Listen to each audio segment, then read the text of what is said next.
create frustration, right? Then it can be about, um,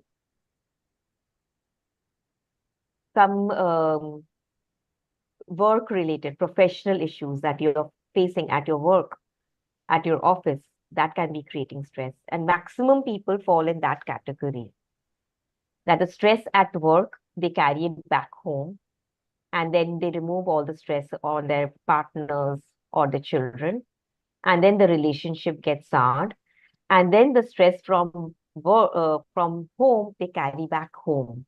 They carry it back to their offices or to whichever working place they are in. So it is like an exchange happening from work to home, home to work, right? So we need to learn to sort out things at its place, by which we are not transferring this stress. In fact, we are able to transfer positive energy. Yes or no? Right? Yes. We should Yes. not be a contributor to stress. We should be the contributor to good and happy energy. Indeed. Right. So don't we have good and happy energy? It is because whatever is happening around us, we are not able to cope up with it, which causes a lot of stress in our system. Do you agree with me? We may not Yes. have the coping mechanisms. The economy is going haywire. I cannot do anything about the economy. It is not in my control, which is impacting me. Or at work, I'm working with so many people. I cannot control. Everybody's going to work and behave in their own way, how they want to, but it is impacting me. Or I'm living in a family. Everybody is going to, everybody has their own personality that is going to impact me. So a lot of external factors, knowingly or unknowingly, on a daily basis impacts us. So on a daily basis, we have been accumulating a lot of stress from many small unknown sources. We pick up stresses from small unknown sources, right? It can start with your, in the morning when you wake up and you Yes. just open your phone, your WhatsApp, your email can cause you stress. Or you booked an Uber or a Bolt and you didn't come on time and you're getting late for a meeting, that can cause you stress. So we are not really aware how small little things happening on a daily basis can cause us stress. And we keep accumulating this stress. And after a period of time, it starts showing up as frustration, sleep disorders like diabetes, high blood pressure, heart issues, and even very chronic diseases like cancer and AIDS. Are you aware that almost 85% of the chronic diseases are psychosomatic in nature? Psychosomatic means that which arises in your mind. The cause or the source is your own mind. Psychology. The term psychology corresponding to that is psychosomatic. Psycho means mind. So it's a proven fact today that majority, almost 85 to 90% of the chronic diseases are psychosomatic in nature. So if we do not learn how to handle our mind and our emotions in a healthier manner, sooner or later it starts showing up as some health issues, some illnesses, some aches and pains, and later on as some diseases. Right? Are you with me? Are you getting what I'm saying? Yes? Yes, Right? we're with you. So the body and the mind are very well connected. You must have heard the term body mind complex or the body mind matrix. Hmm. Whatever you put inside your body, like the food that you eat or the skin products that you consume, it has a lot of chemicals. Today, unfortunately, the food that we are eating is not very pure. It's very adulterated. It has a lot of chemicals and fertilizers or preservatives. Yeah. So you are consuming a lot of chemicals unknowingly on all the skincare products or the cosmetics that we use. It has a lot of chemicals, harmful chemicals, which is very well known. It is no more a secret, right? So Yes. all these penetrate into our bloodstream. It enter into our system, and then they create a lot of toxins. So this is at the level of the body. Now let's see what is happening at the level of the mind. At the level of the mind, 85% of the toxins which are created in our system is because of the mind. And how is that created? What is the major contributor? Your own thoughts and your own feelings and your own emotions. So, our mind is not in the present moment the whole day. It is always vacillating. It is fluctuating between the past and the future. Right now, when I'm talking to you, your mind may be in the past. Somebody told you something and you're angry about it, or you're upset about it, you're carrying it. Or your mind is in the future. You're thinking about your, Saturday evening, you have a party, you have to go somewhere. It can be that your mind is not totally here. So this constant vacillation of the mind, or you are worried about the future, how the economy is going to be with the fuel crisis, with the depreciation of the naira, and all of that, right? So this constant vacillation of the mind between the past and the future creates a lot of stress.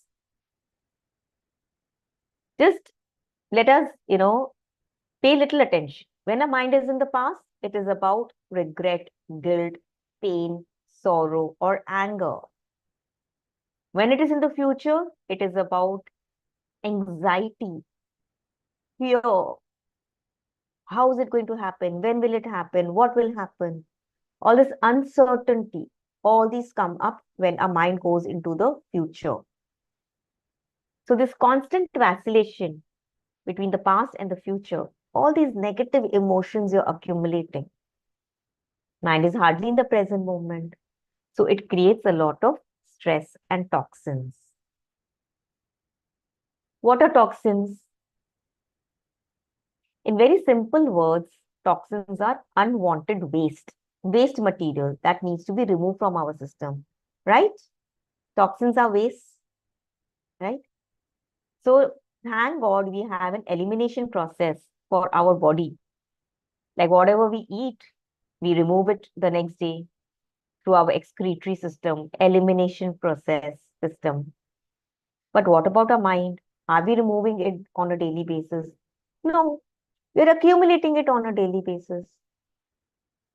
So let me make you understand the science of toxins.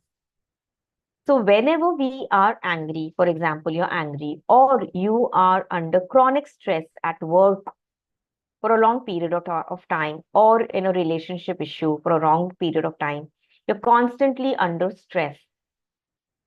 So when you're constantly under stress, a lot of stress hormones called the cortisols are produced in your system. They start secreting in your bloodstream, in your system. So these cortisols go and store in your different cells of the body in the form of a chemical structure. Every hormone is a chemical structure, whether happy hormone or sad hormone or stress hormone.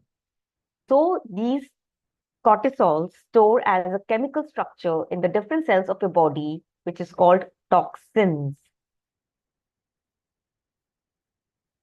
So if you have heard the term detox, I'm on a juice detox, I'm on a fruit detox, I'm on a digital detox. Have you heard these terms, detox, right? So what is this detox? I'm removing the toxins. So these Yes, we have. toxins you have, right? We just have to practice it now. We have to Exactly. detox ourselves, right? Yes. So these toxins which are in our cells of different cells of the body, they have to be flushed out. They get stored in the different cells of our body. And in young age, you may not find anything. But after 35, 40, you will start feeling. Nowadays, even younger people, because of their lifestyle, they are getting neck and shoulder pain, lower back pain. And with age, you will get knee issues and you may get, foot issues. This will happen with age, right? But otherwise, young people, neck, shoulder, lower back. How many of us have neck, shoulder, lower back pain? You may raise your hands. Neck pain, shoulder pain. Huh? See? So many of us. So let us realize, let us understand, it is not only because of a lifestyle, a sedentary lifestyle. Sedentary lifestyle is one of the issues, is one of the reasons. But the main reason for all this neck, shoulder pain, back pain is your own stress. Yes? So how can we release this stress? Now the question is, how can I make my body, how can I detox my body, right? So we are looking for solutions. How can we do that? The secret lies right under your nose.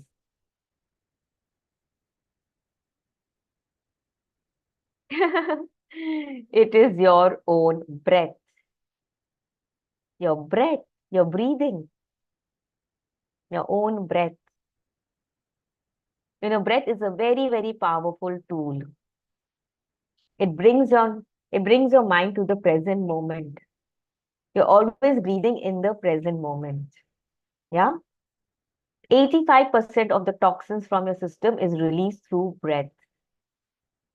Only 15% through your urine, stool, and perspiration. And breath is an untapped reservoir of energy. It gives you so much energy if you learn some structured breathing technique.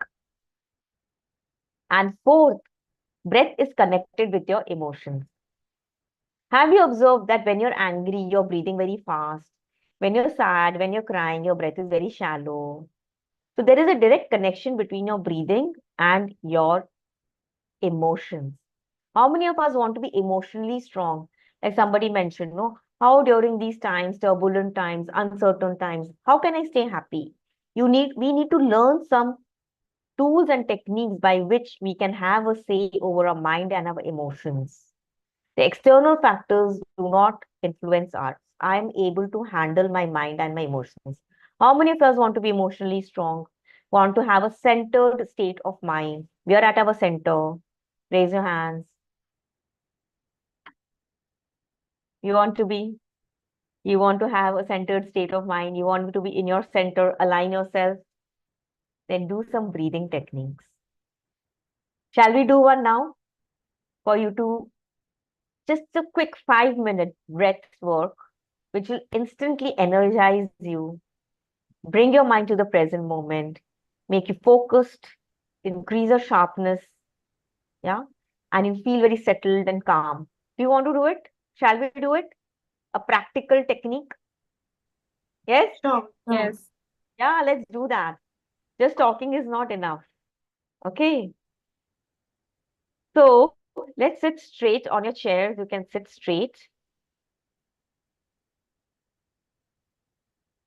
It's a very simple technique, but very powerful. I will teach you with a promise. If you will promise me that daily you will practice it, 3 rounds, it will take you only 5 minutes.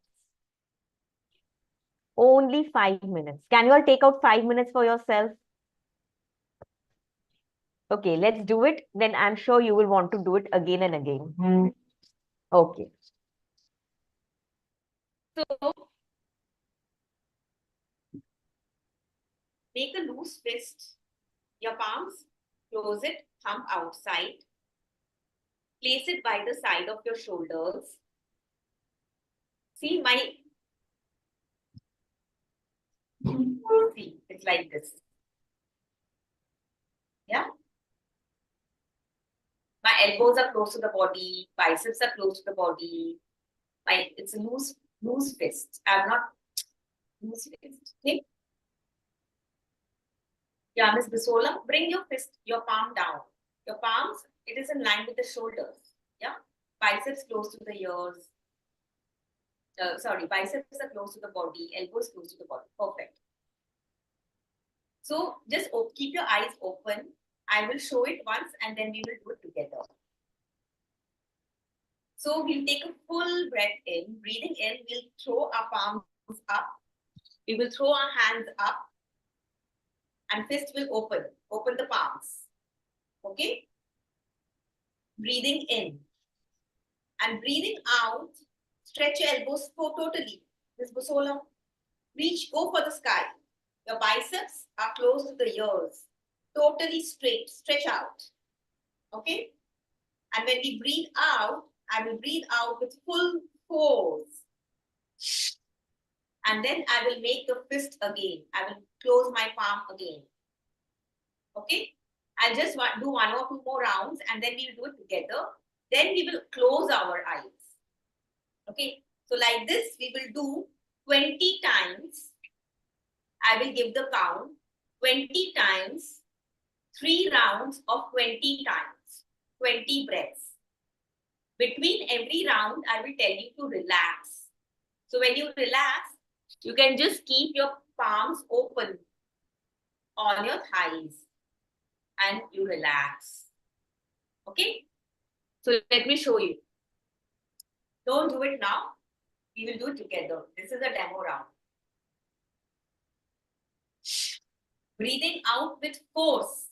Breathing in fully. You breathe in and you fill in your lungs completely and you breathe out with force.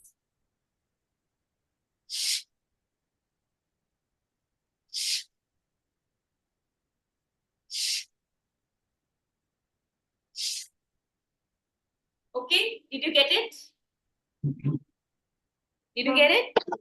Yes, I think we got it out. Yes. Awesome. So let's sit straight. You may find some little, if you have a blocked nose, your nose may open up, the blockages may open. So you can take a tissue, you can take a napkin and you can just, it is very good for opening up blocked passage in your nasal passage, okay? So we will keep our eyes closed now. Eyes closed, spine erect. Everybody, let's do it. Experience the power of breath. Take a normal breath in. Keep your eyes closed. Yeah, fine. We will be done.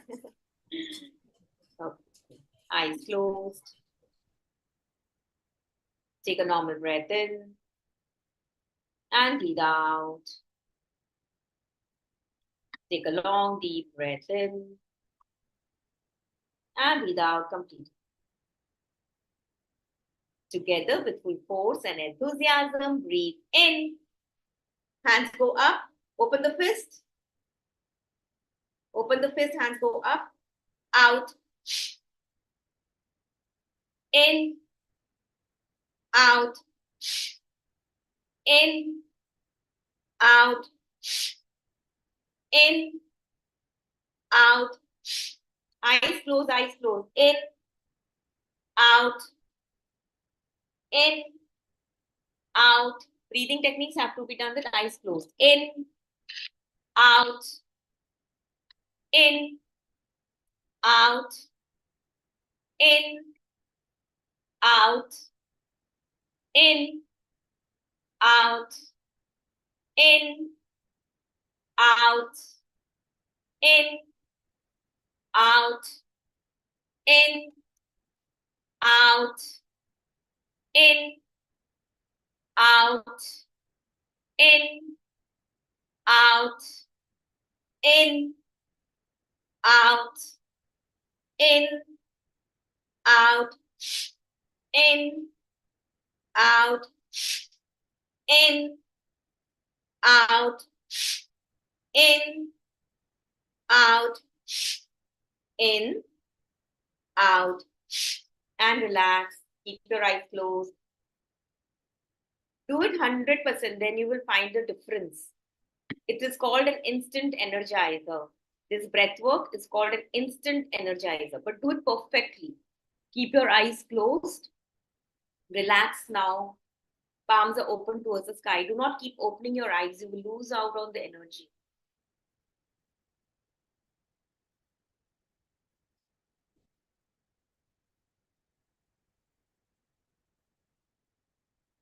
Two more minutes. Let's get ready for the second round of bellows breath. Loose fist by the side of the shoulders. Shoulders are relaxed. Take a normal breath in and breathe out. Take a long, deep breath in and breathe out completely.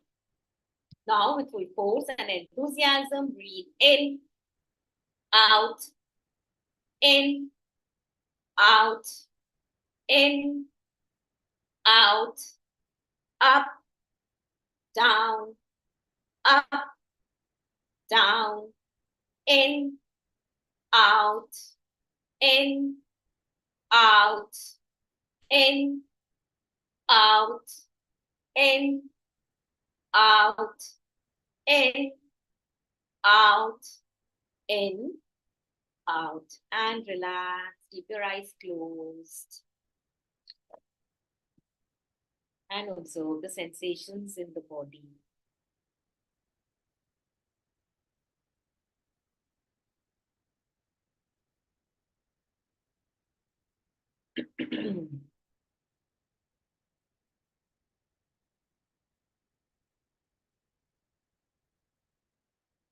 Slowly and gradually, you may open your eyes.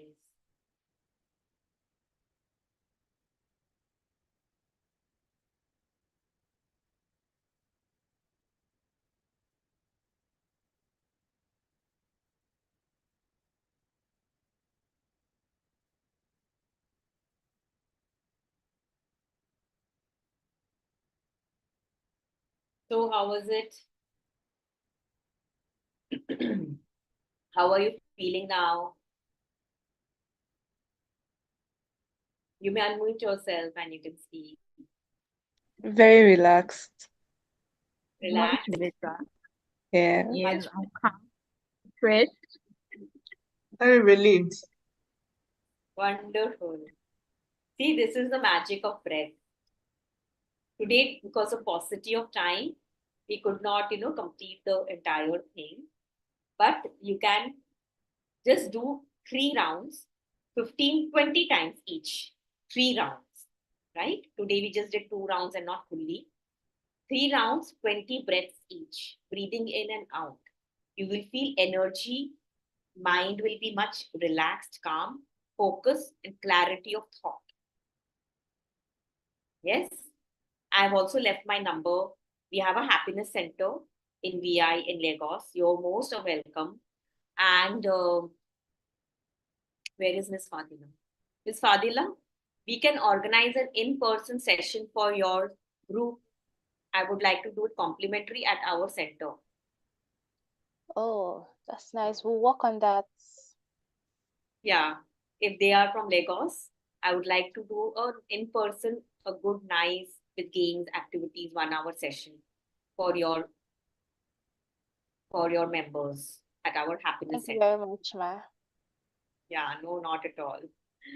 Yeah, and if you want, you can always be in touch with us. You can follow us on Instagram.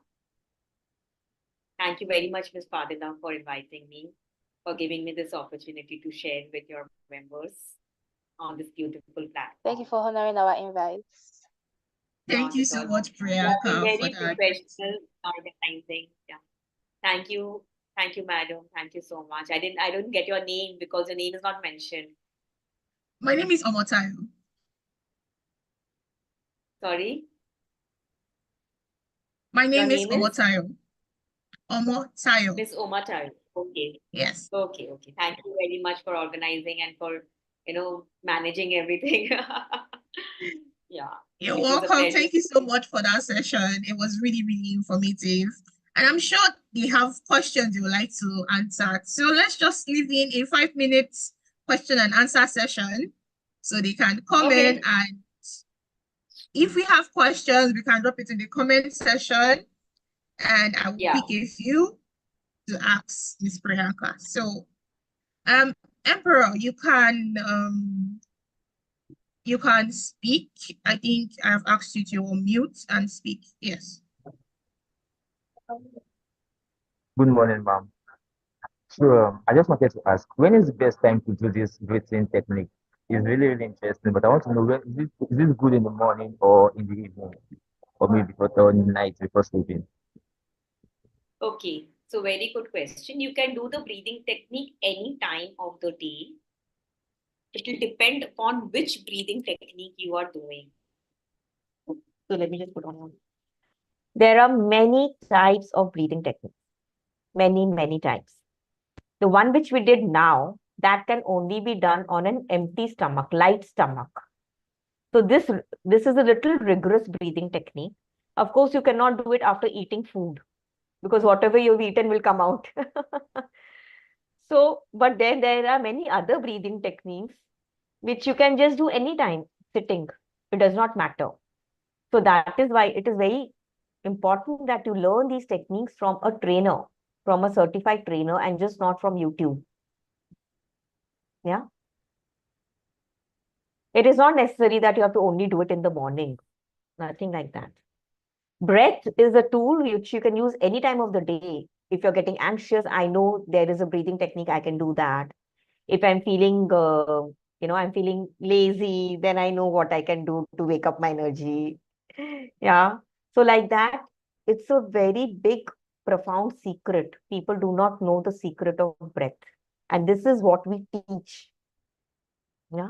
And at our center, we also have the Indian traditional medicine, Ayurveda. You will go on our website and on our Instagram, you will see. So people come to our center, the happiness center, for, it's a holistic wellness center. So for physical, mental, emotional health, if you have any physical ailments like arthritis, high blood pressure, diabetes, aches and pains, sciatica, spondylitis, insomnia. So for that also we have different kind of treatments only through herbs. It's only treated through herbs and medicated oil. We have relaxation therapies. Yeah. And breath. If you learn breathing technique, everything is sorted. Yeah. Any other questions? Yeah, any other question, we can raise up our hands, drop it in the comment section so Priyanka can answer. And if later you have, yeah, if later you have questions, you can, I think she dropped that Instagram page and handles, so you can reach out to her. Yeah, even my phone number. If you want, you can just, our phone number too I'm is available. there.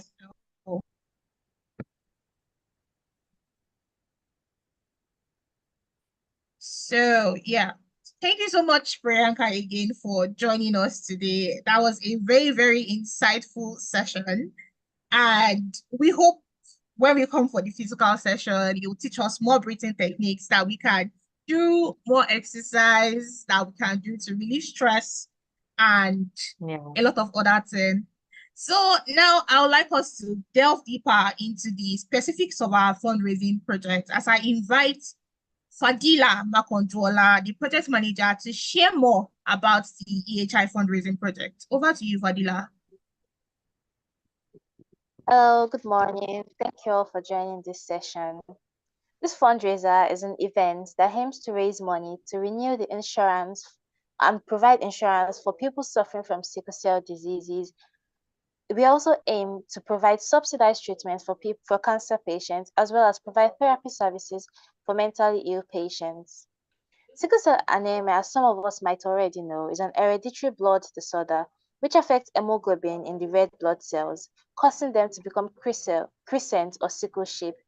This leads to pain, organ damage, and a lot of other complications, impacting the quality of life and life expectancy. It affects millions worldwide, primarily in Africa, Middle Eastern, and Southern Asian communities. Nigeria stands out as the most sickle cell endemic country in the world, with an estimated of 150,000 babies born every year in Nigeria with sickle cell disease, and sadly, 50 to 90% do not live to celebrate their 50th birthday. Those who lived over 5 years, they tend to go through many issues as they progress through life, a lot of pain, a lot of diseases, and most of this occurs due to ignorance and lack of access to appropriate diagnosis and care. Current solutions of sickle cell include blood transfusions, medications like hydroxyurea, and bone marrow transplants. Our goal is to provide medical insurance to 10 sickle cell warriors to reduce the financial strain of treatment and ensure continuity of care. Cancer is an uncontrolled growth of abnormal cells in the body with over 100 types. We have the breast cancer, lung cancer, prostate cancer, and lots more. And it's one of the leading causes of death globally. In Nigeria, in 2020, 41.2% of new cancer cases occurred in males, with about 29% of them being prostate cancer, while 58.8% occurred in females, with about 38.7% being breast cancer and cervical cancer. These are the major cancers that affect people in Nigeria.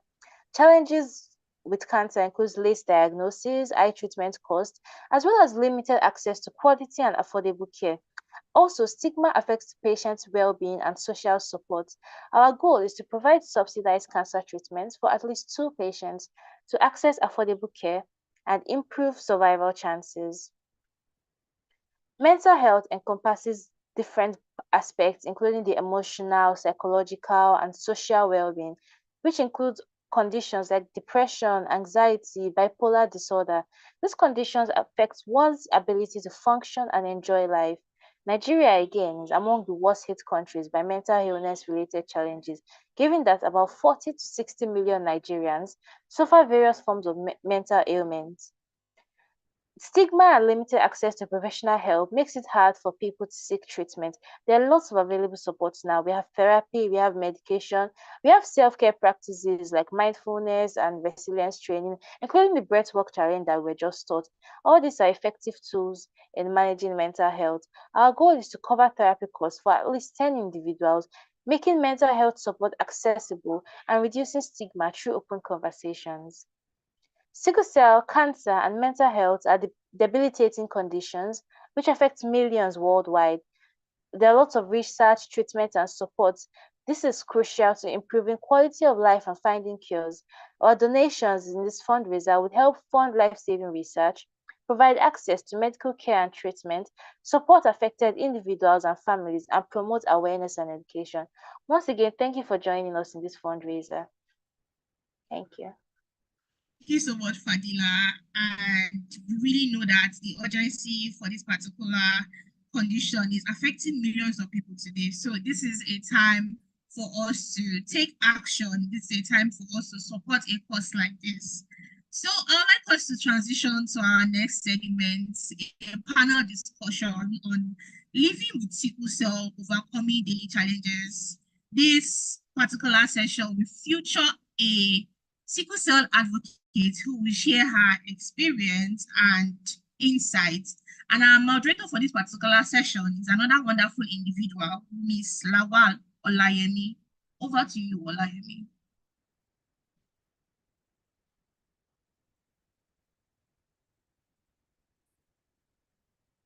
Olayemi, if you are talking, you're muted.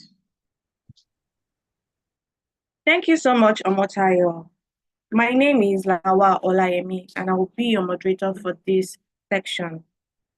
Our topic today is living with sickle cell and overcoming daily life challenges. And our moderator for today is Ms. Chinwe Nwago, who is a resilient sickle cell warrior, passionate advocate, and inspiring storyteller. As the executive director of Project Sickled, she has dedicated her life to raising awareness about sickle cell disease and empowering others affected by it. Through her advocacy and storytelling, Chinwe provides hope, education, and support to individuals and families navigating the challenges of living with sickle cell. Her leadership in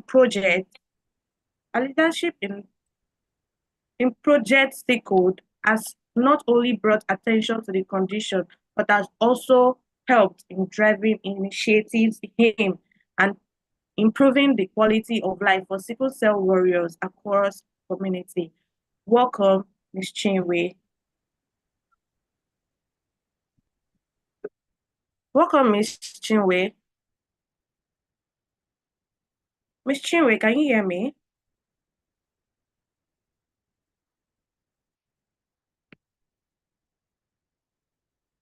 Ms. Chinwe, can you hear me?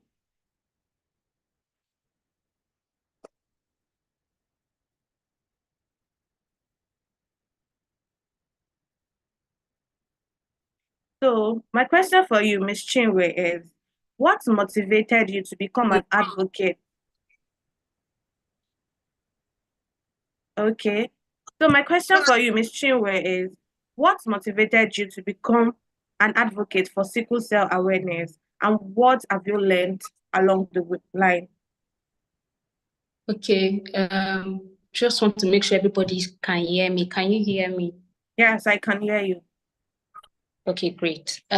So, like I said earlier, I've never wanted to do sickle cell advocacy or talk about it.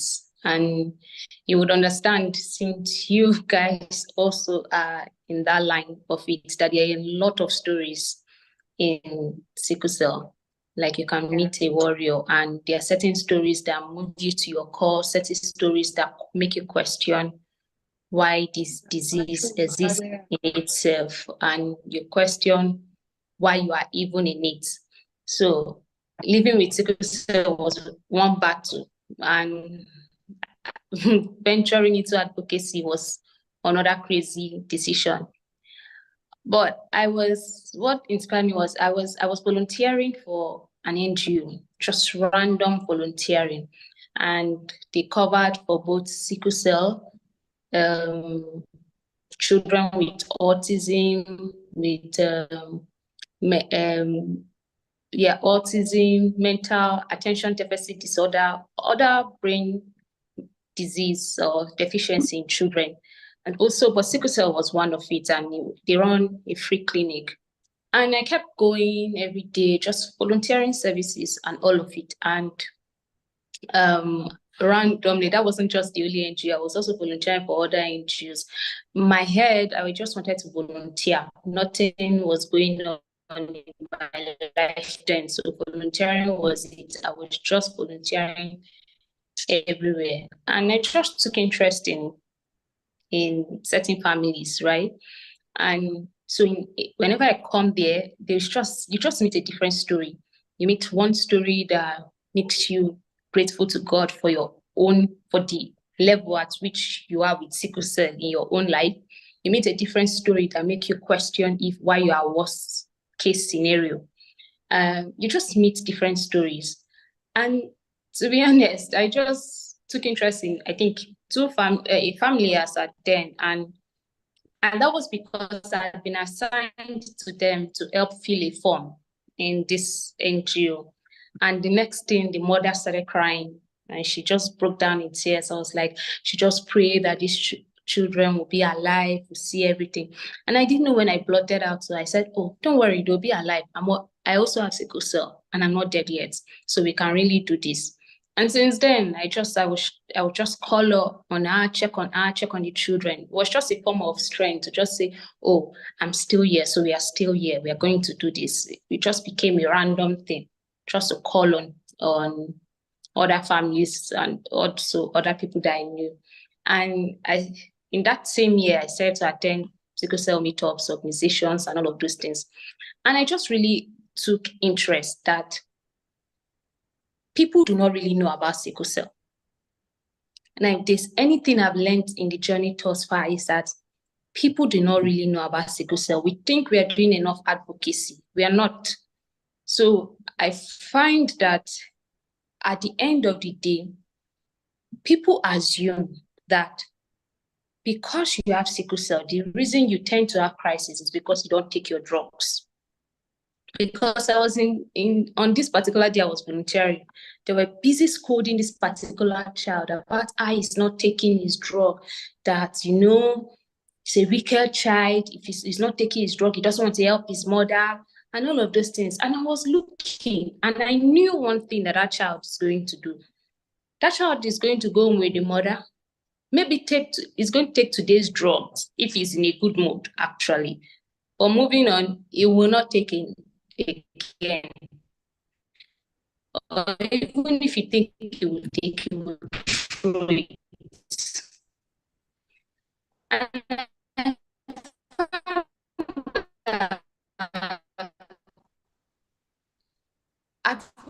Advocacy is not just educating people about sickle cell, genotyping, compatibility, and all of that.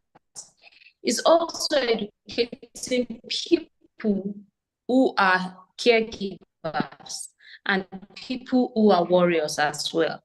Because certain states really lack in fact, they barely understand what sickle cell really is. And at the end of the day, one of the things also that I've learned is that certain people are still doing what they like, bring into marriages, or we still have communities where they are. Yeah, that's it. All right. Thank you so much, Ms. Chinwe. I would like to move on to the next question. So, how do you think sickle cell patients can benefit from financial support of potential donors? Honestly, it will really go a long way, because living with sickle cell is one thing, battling sickle cell is another thing. If from financial donations and all of these things, it can go into drugs are skyrocketing every single day. You simply sleep today or walk into a pharmacy and check for a price of drug. You come back the next day, that's no longer the price. It has skyrocketed. Now, every basic thing, when I say basic, I'll say even water, that is supposed to be a warrior's primary heat, is as expensive as it can get. Now, while some people, I said that one of the most affordable routine drugs right now is folic acid. At least you can go over the counter and get counting folic acid for 100 naira. Even that 100 naira is a luxury to people, to a lot of people right now. So donations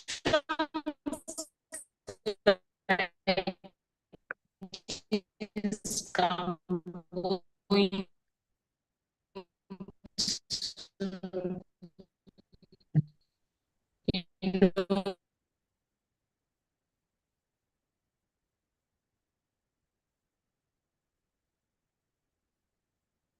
So sorry, guys. I think Ms. Chinwe's network is bad at this moment.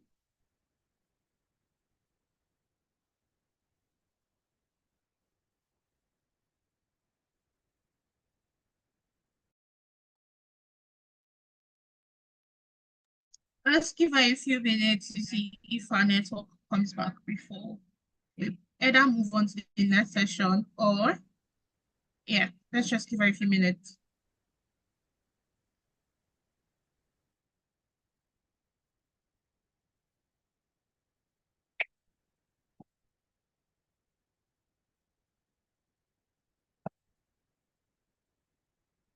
So I think Chinwe's network has... Yes, it's a network. I think she will join back. Yeah, so while we are waiting for Chinwe to come back, because I was enjoying our story, Yes, I was as well. We have someone important here with us again. We've heard what Chinwe has said. At least the little she has said, she has at least gone deep into what sickle cell can mean, that it doesn't really have to be the person is not taking their drug, their crisis does not mean they're not taking care of their self.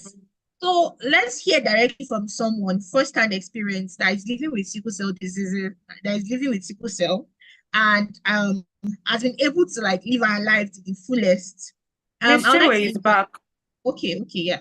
Let's continue. Can you spotlight Miss Chinwe back?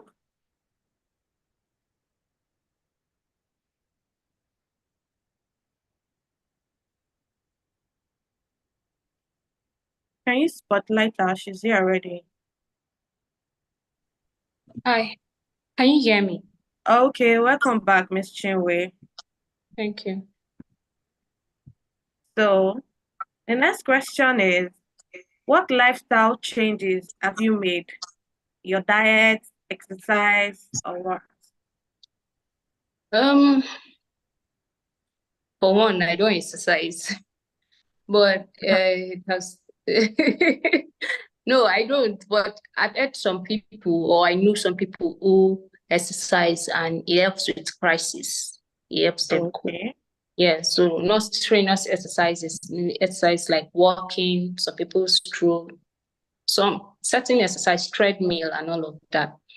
But diet would be what it is because how will I put it? I don't just eat what you want. Most times you don't just eat what you want. And even if you want to, you have to balance it because you Like know take that it in a little portion.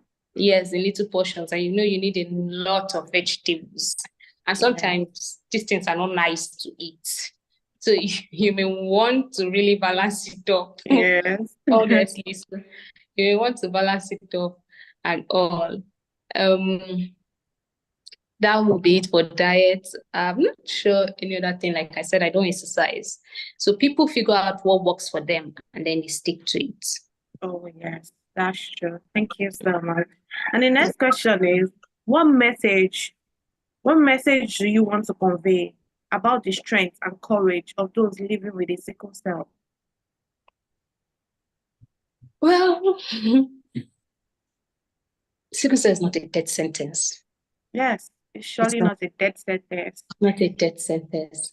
And to be honest, sickle cell, there's something I always say, the truth is, there's something I've experienced and I know I've seen and also have first-hand experience. That sickle cell will delay you quite all right. But what it doesn't have the power to do is take away your dreams, your stories, who you would become, and everything you've been called to do. It can only present itself as a delay in terms of crisis, schooling, jobs, and all of that. It can often put you on the sideline. But what is overlooked is the strength of a warrior. I tell people that to have survived one crisis and then go again for the next crisis. In fact, I personally always think that the crisis you face now, I always thought that I've had the major big crisis of my life. But the funny thing is the next crisis is always the bigger crisis. You survive that one, you get another crisis, it becomes the next big one because you are wondering if you're going to survive this one, if this is the one that finally kills you, if this is the one that sends you to ICU, if this is the one that brings the major big complication. But at the end of the day, I said the ability to go again after a crisis, the ability to go again in your dreams, in your life, return to work, in school, and still face another crisis. I think that really is what a warrior is.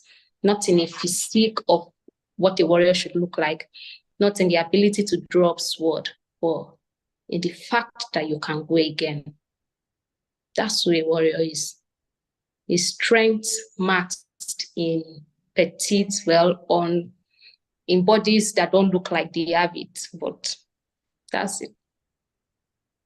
Thank you so much. So my last question for this section is, what advice would you give newly diagnosed individuals? I think I just even summarized it. Truth. Yeah. Sickle cell is not a death sentence. I mean, you can have an amazing life. You can become whoever you want to be. And it's not motivational speaking. You can't actually become whoever you want to be. Like I said, it will take time, but it will take time in terms of crisis. Not necessarily in terms of life, in terms of pricing, in terms of sickle cell happening. Sickle cell happens. People usually say life is happening, but as a warrior, you don't know if it's life that is happening to you or sickle cell as well that is also happening. So they could also be happening together. And when sickle cell is happening, your mental health is deteriorating, a lot of things, but sickle cell is not a death sentence. You can absolutely become anything you put your mind to be. I once saw one guy that tweeted something and then he said sickle cell had no hold on him. He finished his PSC degree, went back to med school, he got a medical degree, then went back to get PhD. And he said sickle cell lost here. So it will take time. It will absolutely take time, but you can become everything you desire to be. Marriage, career, everything. It's possible. It's definitely not a death sentence. Okay, thank you so much for Ms. Chinwe. You're I welcome. really appreciate you, and it has really been emotional because I used to have a friend, and whenever she's in crisis, I'm always scared for her. Yeah, I can imagine. Yes, it's really emotional and very, very painful. So thank you so much, Ms. Chinwe. You're welcome. So we'll be taking questions from the audience now. Please, if you have any question now, you can drop here. So I'll ask Ms. Chinwe. Feel free to drop question.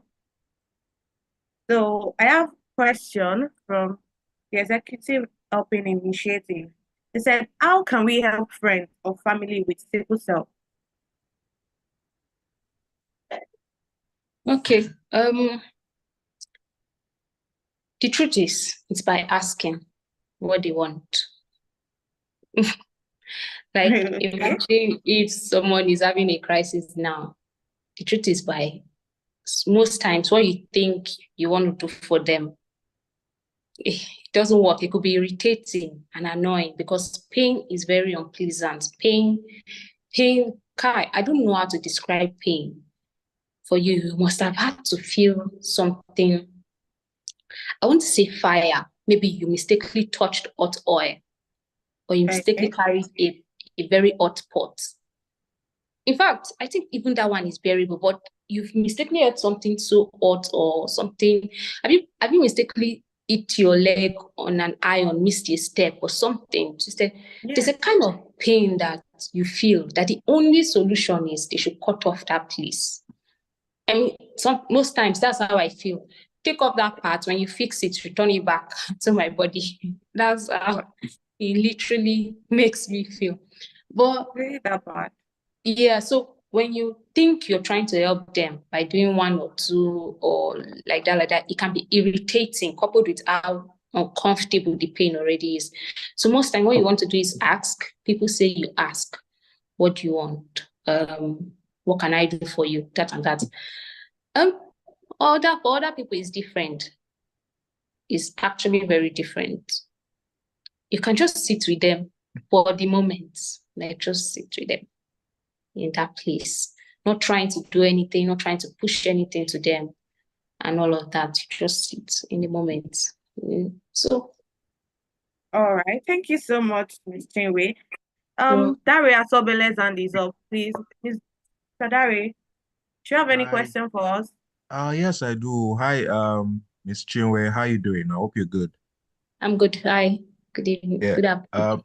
Yeah, so my question is, what would you say are some of the insensitive things that you hear sickle cell warriors have to deal with? I mean, for me, one of the reasons why I was really interested in this project was in 2018. Someone reached out to me to shoot a documentary, and what he did was he got letters from, sickle cell warriors that expressed their pain. So we were reading, so the documentary was us reading these letters, right? I had to read a lot of letters regarding people feeling like, they couldn't get into relationships, the pain crisis.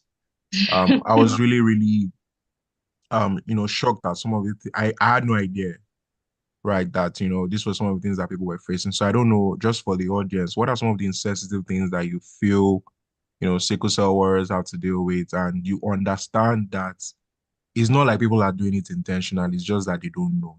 I don't know if you get what I'm saying. So Yeah. it's insensitive, but people are doing it not because they want to be insensitive, but just because they lack that knowledge. They don't have that information. So I don't know if you could just mention a few for us, please.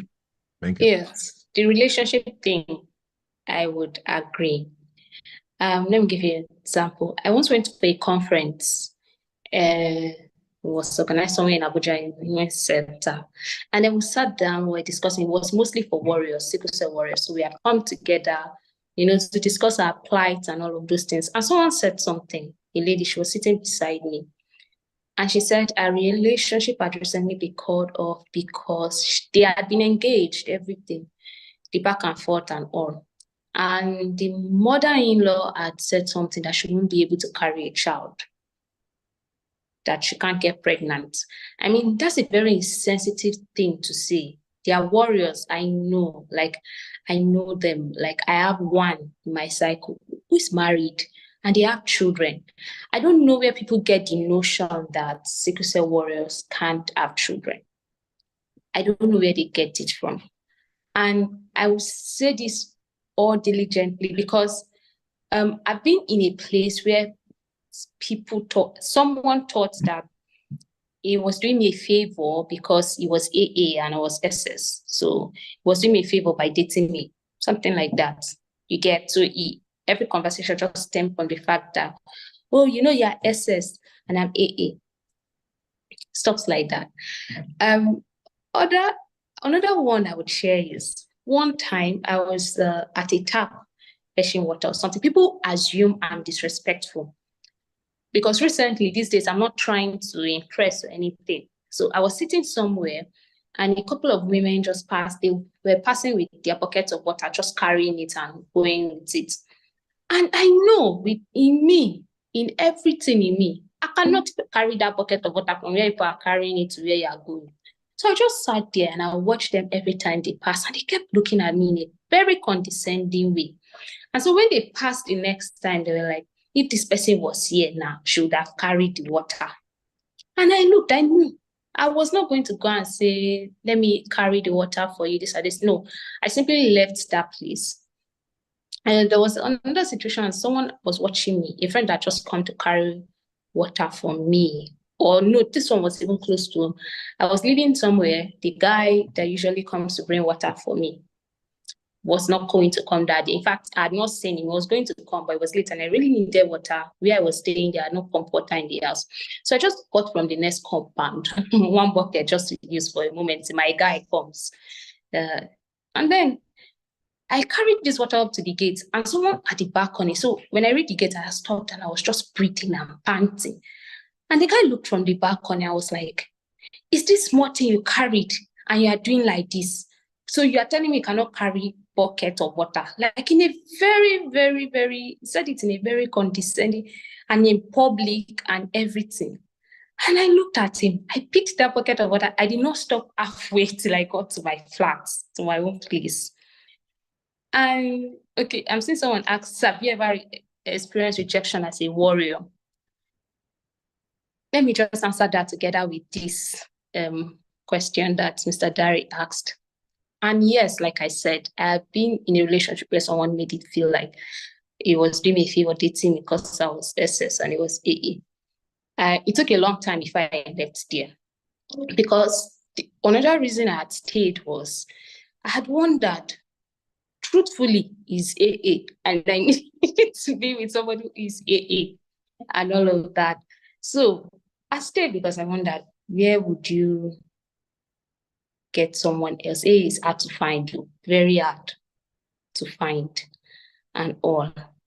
And because of this knowledge of people going around that people preached more of warriors cannot have children, very more that we forget that there are other people hearing it who are warriors. So I have been hearing that thing from when I was maybe growing up. From a child, I had been hearing it. I remember as a teenager, I told somebody that, oh, I can't have children. No, I'm a sickle cell patient. Just the first time I said it.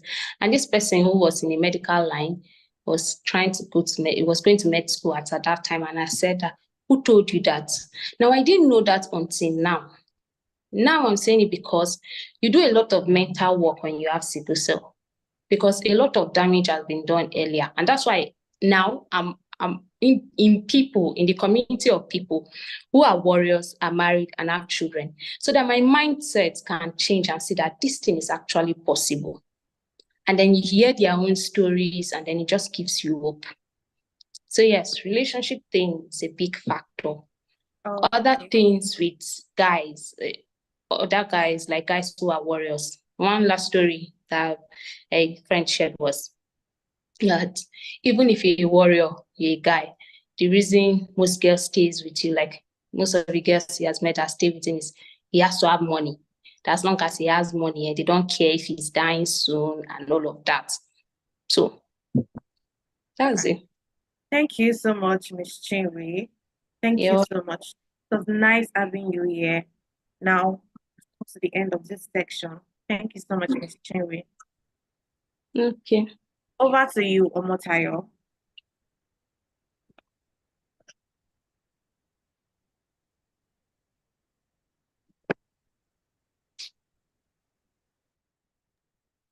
Omotayo, can you hear me? Yeah, I can hear you. We'll have Mary who come up to have the fundraiser for sickle cell. Mary, over to you. Okay. Hello, everybody. Can you hear me? Hello, yes, we can. Okay. So having heard from this very inspiring sickle cell warrior, it is time for us to take action. Help us ease the pain of sickle cell warriors. Your donation can provide critical care, pain management tools, and emotional support to individuals that are living with sickle cell disease. Together, let us bring hope and strength to those in the fight. Donate today and be the reason someone finds relief in their journey. So please donate to the account that will be displayed on the screen. Amotayo, please, can you help us with the account? Yeah, it's coming up. It's coming right up. Sorry. I think Please let us this. take action now and let us be the reason someone finds support in their journey today. So the account number is currently showing on the screen. Let us please donate to this account, Access Bank, with account number 1222 108 165. I'll go again. Access Bank 1222 108165. No matter how little your donation is, it would go a long way in helping someone out in their fight and in their journey. So please let us take action. Thank you so much.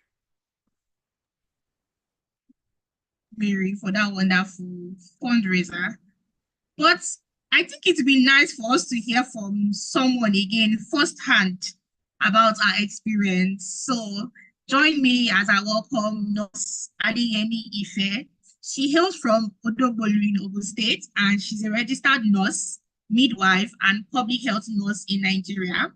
She bagged her bachelor's degree in nursing science from the University of Medical Science, Ondo City, Ondo State. And amidst all of these achievements, she's a sickle cell warrior, sickle cell advocate, and also a public health enthusiast who is popularly known as Funky Warrior Nurse across all social media platforms, and has dedicated the media space to creating a sickle cell and health smart world for the past 2 years. She was awarded the Sickle Cell Warrior of the Year in the year 2023, and currently she's a nurse intern at one of the prestigious institutions in Lagos, Nigeria. And she collaborates with several brands organizations to create awareness for a debilitating public health burden known as the sickle cell disorder. Once again, welcome Nurse Adeyemi, or should I refer to her as Funky Warrior Nurse? Over to you, Nurse Adeyemi.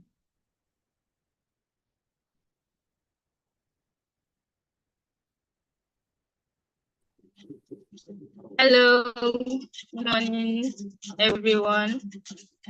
It's nice to be here. I hope you can all hear me. Good morning. Sure, we can. Okay, so thank you for the introduction. Ifeolu Adeyemi.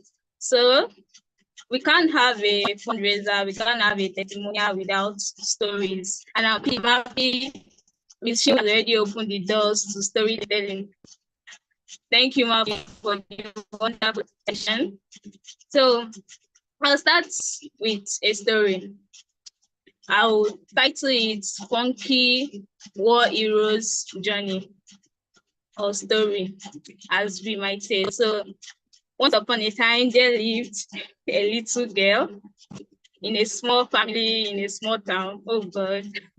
You are expecting the end, but let's just scrap that and let's talk about this young lady in front of you. So once again, I'm Ifeoluwa Adeyemi, and sickle cell is a continuous hourly, daily, monthly, yearly battle that we all face and that I face as a person. There have been quite a lot of challenges and achievements from childhood to career. There have been quite a lot of challenges and there have also been achievements, like it was earlier stated. So I was diagnosed with sickle cell disorder at about 6 months after life. Yes, I can't say the exact time because I wouldn't know, but based on what my parents told me, I've been diagnosed I was diagnosed at a tender age. So I kind of grew up knowing who I am and what I had.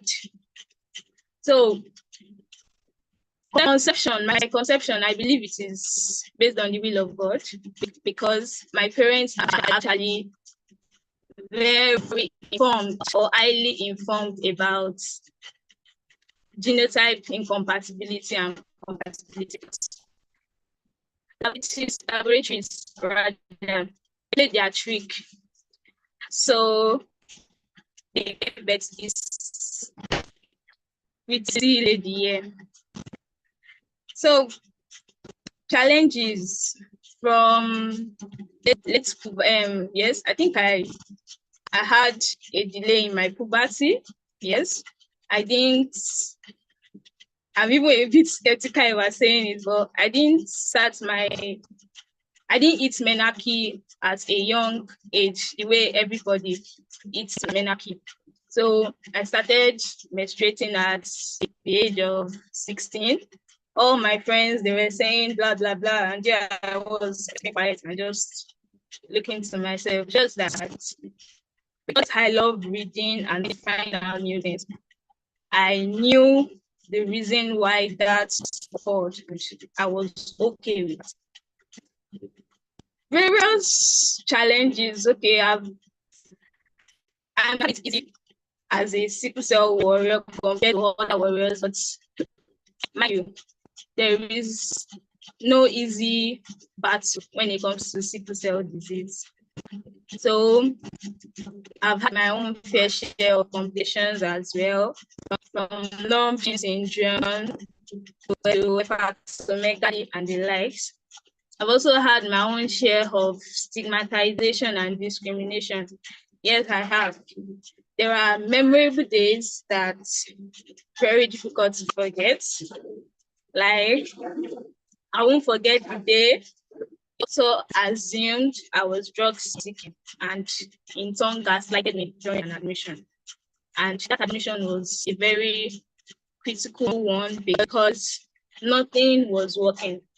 And I had exams. I had a sickle cell crisis in the midst of a major exam. I think my second semester in 300 level or so. And that stage was what was going to make or mark my career as in. I'm grateful to my parents and friends and support systems that God has connected me with. I really cannot say how grateful I am to some specific person in my journey as a sickle warrior. I also had my own share of stigmatization because of my career. I don't get a superior colleague apparently told me, I'm trying to remember the exact phrase. I think the exact phrase she used was, only God knows if this one is going to survive. And in my head, I'm like, what? Why would she say such a thing? And the reason why she actually said it probably is because at that point I noticed that I couldn't work. I couldn't do anything. If not, I was going to probably collapse. I was madly fatigued, if there's a word like that. I was battling with extreme fatigue that I've not battled with in a time, because fatigue actually comes with sickle cell disorder. And I was fatigued, and I knew if I do anything at that point, I'll going to collapse. So I had explained and just needed the pass just to go to a staff clinic. And there I was being stigmatized by a fellow senior colleague. So for this point, there are a lot of, I can't share my whole life story over 2 decades in just 5 minutes, but I'm happy there is a fundraiser for this cause, because sickle cell affects quality of life of individuals in various ways. It affects physically, affects mentally, it affects psychologically, even affects financially. I'm happy Ms. Shinwe was talking about it. Drugs are pretty expensive in this time and age. So a fundraiser would actually help. So I would encourage that all, whether we contribute, we donate towards this cause, because believe me, you are going to be doing a whole lot of good to individuals that need this the most. I might not have had complications like maybe avascular necrosis yet, or osteomyelitis, or leg ulcers, but there are persons out there, there are individuals out there that are going through this, and they still also have to cope with this debilitating disorder. So let's make the world a better place, and let's break the cycle by donating and by supporting sickle cell warriors, or those living with whatever type of chronic illness out there. Thanks so much for having the opportunity, Executive Health Initiative, for this opportunity of sharing my story to the world. Thank you. Thank you so much, Nurse Adeyemi, or should I call you Funky Warrior Nurse? Which one do you prefer? Anyone is fine. I am both. Thank you so much. We've heard from Nurse Adeyemi, so this is a time for us to take action. This is a time for us to do the little we can. No matter the amount we donate, it's just like, that saying they used to say that little drop used to make ocean. I mean, I had this to say somebody should like help me, but tiny drop used to make a large ocean. So like, no matter how small your donation is going to go a long way in donating towards this particular cause. So we have the account number again on the screen, so you can still go ahead, but we are already behind schedule, so we want to move on to our next panel session, and we have another amazing moderator, and we have panelists of experts who will also discuss the challenges, the triumphs of navigating the cancer journey. And our wonderful moderator for this particular session is Fatima, who is a compassionate advocate for cancer patients. So Fatima, over to you. Thank you, Omotayo. I welcome you all to this panel. My name is Fatima Lawal, and I will be the moderator for this panel, where we will be discussing the important topic of cancer, its diagnosis and path to recovery. The fact remains cancer is one of the leading causes of death worldwide. And sadly, many continue to receive diagnosis even as we speak. However, with the right information and support, recovery is achievable. Today's panel, we delve into the cancer journey with diagnosis to recovery, providing valuable insights and message of hope. With me as a panelist is Dr. Yemi Adeyemi. Dr. Yemi Adeyemi is a distinguished public health physician and passionate advocate for sexual and reproductive health. With a strong focus on health promotion, Dr. Adeyemi has been instrumental in driving initiatives that foster healthier lifestyles and providing crucial support to students. Dr. Adeyemi's leadership and advocacy continue to make a significant impact on the health and well-being of individuals, both within academic settings and the broader community. Also with me as a panelist is Mr. Kozim Olaoye, a research coordinator. Mr. Olaoye Damilola Kozim, a graduate of pharmacy from University of Ibadan, is currently pursuing a master's in clinical oncology through the prestigious Commonwealth Shared Scholarship. Mr. Kozim's career objective is to achieve professional excellence through knowledge sharing and skill acquisition, driving impactful change to global health. Also, I welcome Dr. Abimbola Ayeyemi as a panelist. Dr. Abimbola Ayeyemi is a dedicated medical doctor who is passionate about advancing breast cancer care and awareness. His passion for oncology drives his commitment to fostering meaningful change in women's health. Welcome. I welcome you all. Okay, thank you. My first question will go to, thank you, sir. My first question will go to Dr. Yemi Adeyemi. Sir, please can you briefly explain to us what are the most common challenges patients face when they received a cancer diagnosis? And how can they best navigate those initial days? Just to confirm me, would you like me to go ahead first? Yes, please. Okay. Thank you. Hi, everyone. Yeah, for me, I think we should look at it as getting bad news. How would that impact? In that moment, you're hearing news that you didn't want to hear. You're also confused. You're not sure what they're saying.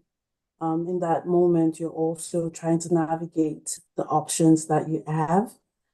So the very first thing that a lot of people have been diagnosed, there's that feeling of being overwhelmed. There's that feeling of hopelessness as well. So for me, I would say that it's very crucial that they are connected to the right people, not people that would, negate or take them away from the care that they actually need.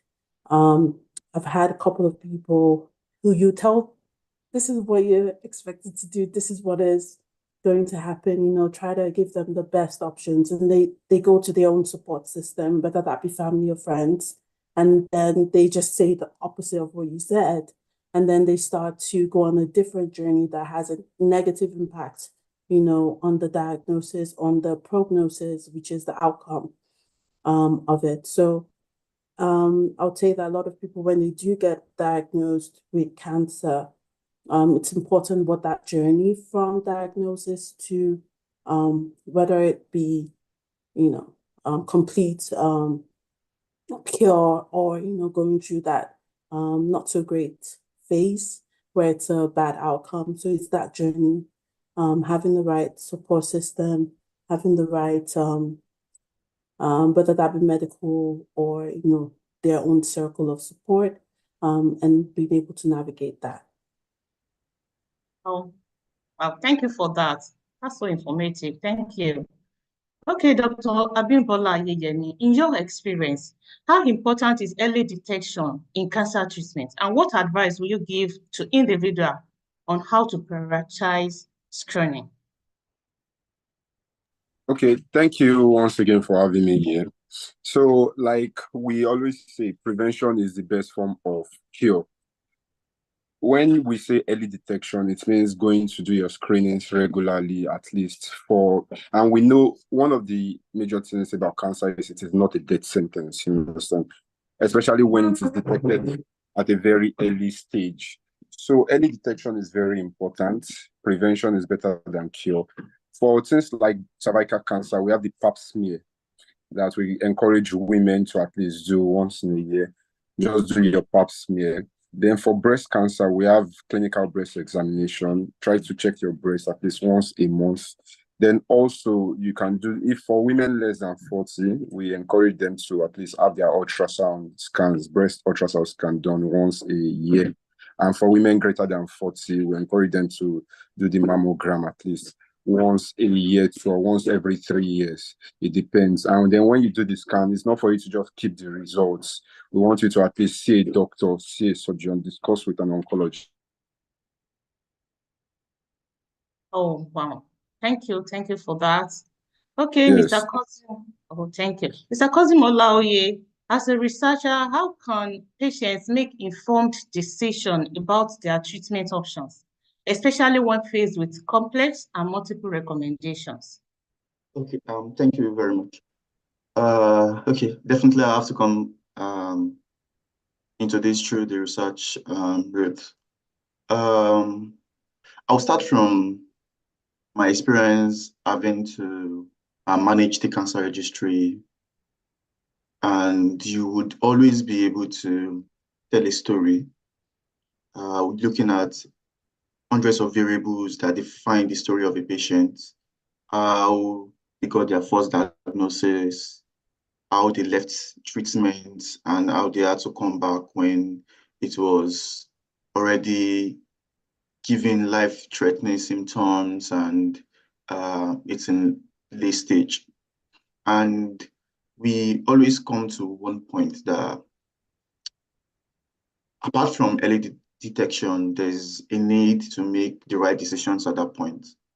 And making the right decision can be hard when you are psychologically impacted. And looking at the climb, the Nigerian and the African climb, there are always socio-cultural perspectives that come into people making decisions. So you see people that when you give them, when they get their diagnosis, it's God forbid. And they go straight into religious bodies to pray years after years, use traditional medicines to manage clinical diagnosis and use prayer until it gets worsened until there is almost the chances of survival is greatly reduced. That's when you get them back into the hospital bedridden. The concept of informed decision in cancer care currently is even greatly enhanced because now we have personalized medicine where we can personalize care for each patient based on the results, diagnosis, genetic modification, like we can say, okay, this is kind of patient that suits you, kind of care that suits you, and this is what you do well on. And I think we may be limited in that route in Nigeria, but then for a patient to actually make a decision, an informed decision in Nigeria, in Africa generally, there's something I think that we should consider when giving diagnosis. A patient should be with a trusted caregiver, a supporter, because that person sort of would help to rationalize decisions. And you can give a complete diagnosis, and you can also even advise your patients to have second opinions. Because people tend to believe things they've heard from multiple places. And you can also sort of foretell the kind of decisions they would make and probably say, oh, I know you might live here and want to say, oh, I want to go to a church, I want to do this. Try to tell stories to prepare their mind for the kind of decisions they would make. So they can sort of relate to, oh, this person relates to what I'm feeling, then I can probably trust this person. And it helps with the decision making. And you should also be able to cite why it's important to take that decision now. The consequences of not taking the decision and how it affects prognosis, quality of life, and how it might even increase the cost they would incur if it gets into later stages, if diagnosis was made at early stage. Thank you. Oh, thank you for that. That's so informative. Thank you. Okay, we all understand the importance of the role of the caregivers. Dr. Abimbola, how critical is this role of caregiver in recovery journey, and what advice will you give to them in terms of managing their own well-being while caring for loved one on the journey to cancer recovery?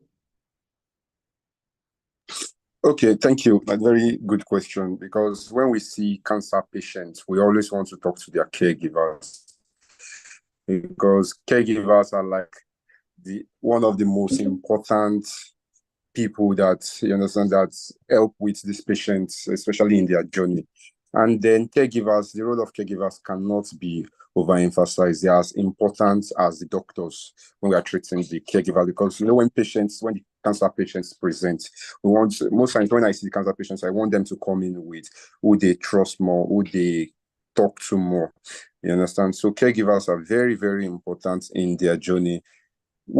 Sometimes when we see some caregivers, they kind of focus more on the patient and tend to forget about themselves, because they're also humans. You understand? They're also humans. You see caregivers coming down with high blood pressure because of the stress. You understand? So most times when they come into our facility, while we are taking care of the patients, we also try to encourage them, try to get your blood pressure done, try to rest more. You understand? Because you are taking care of this, your patient or your family member, doesn't mean you should not also take care of yourself. You understand? You have your own life going on too.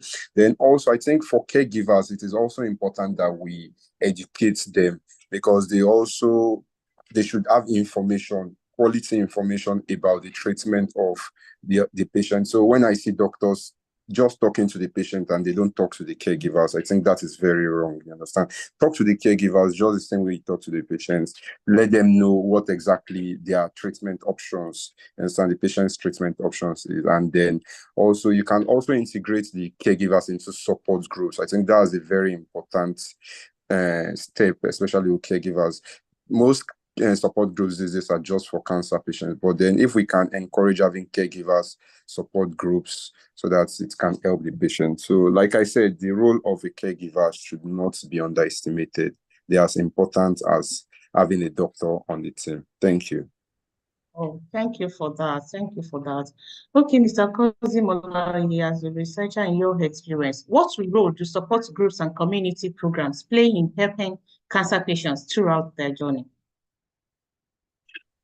Well, I hold this belief that cancer is as much a psychological problem as much as it's clinical, because for looking at the incidence to mortality ratio for cancer in Africa, it's quite bad, such that we think that sometimes based on detection, 65 of every incident might lead to 65 out of every 100 might result in a case of eventual mortality or death. So and this data might not even tell the whole story, because we have other epidemiological factors that would cause this, because majority of cancers are always detected late, reported late for care in the hospitals. It's always almost when things are very bad. That's when people come in. And it also tells a story on the health-seeking behavior of Africans. Like, people only would go to hospital when things are already bad. I might be feeling a slight headache, having blood in my stool, and having some pains, feeling lumps in my breast, and I just feel like, no, I can use paracetamol, diclofenac, use self-treatment until that blood in your stool it stops you from even being able to do proper bowel movements, and you just go to complain about a simple problem in the hospital, and they're telling you you have a colon cancer, and it's already getting to that stage where it's that bad, and there's financial toxicity. You have limited options, and your finances can't even take your carry your options. Support system would, in a long way, help to be able to manage your thoughts, because people tend to be able to derive energy from other people. And there's something then that I remember in Lakeshore that they had, there's this board where for everybody that beats cancer, they write their name, signature, and maybe a quote, oh, I beat cancer, I kicked cancer, and their name. So if a patient is walking through the corridor, you can literally see that board and see the number of people that have actually won. It creates this sense of support system. So sometimes support system shouldn't just be physical. There are different innovative ways that a support group can be created. And sometimes it's even in the clinic when they are receiving their treatment, where people are able to have chit chats. And this can usually be encouraged by the healthcare team. That okay, imagine this person is going through almost what you're going through, and he started treatment this year, and there was a complete remission. He got better. He did this. He listened. He was adhering. He speaks about his side effects, because there are sometimes that it's even the side effects that get people to run away from therapy. Yeah, it's even like what the results of the therapy you are giving them that makes them feel, oh no, I can't do this again. There was a time that I was surfing through the registry, and I saw a patient on chemotherapy. The patient decided not to take chemotherapy, was very scared. Had a first opinion, second opinion, and third opinion before she finally decided to enroll for treatment. And she started therapy and she went into coma. Then when she woke up, she decided, no, she's not doing this. She's not going to go through this again. And this kind of situation, if you are able to manage her and get her back into therapy, it creates a source of motivation for someone else, a kind of support system. So citing stories can create support. Support groups can also help. And the other speaker spoke about the importance of creating support groups for caregivers too. And because you need to be able to put the caregiver in a right mental space for them to be able to carry out their care duties. So it's more or less like you can improve the mental health, the psychological state of a patient by indirectly improving the mental health of the caregiver. So the whole importance of support group is, we can't even underestimate it, and it should be part of the holistic care we would be recommending to our patients. Yeah, thank you. Wow, thank you for that. Thank you for that well-detailed explanation. Now, Dr. Adeyemi, we all understand the financial implications of treatment for cancer. What strategies can patients use to manage the financial burden that's often accompanying the cancer treatments? I love that when the two speakers spoke for sickle cell, they did talk about finances. Finances is a big issue when it comes to any sickness or any health-related issue. There's that initial, we talked about screening, there's money involved in screening. especially back home in Nigeria. So I'd say that back to the support groups, sometimes, in that conversation with someone else in a support group, you might get some information about, a non-governmental organization like yourselves that are trying to, raise funds to support people going through that. You might, find out about, other forms of funds that can come in, because I can guarantee that an average person cannot cover the cost of taking care of cancer. Just thinking about the testings, thinking about the treatment itself, thinking about that journey from just transport itself. You think about transportation from their homes to the hospital. You think about the feeding, think about the caregiver as well. The caregiver is not going to do it without, they need that financial support as well. You also think about other things that, what if the patient goes into remission? That's another journey in itself. That's another financial journey in itself. So yes, it's quite an overwhelming time, and it can be on the pocket as well.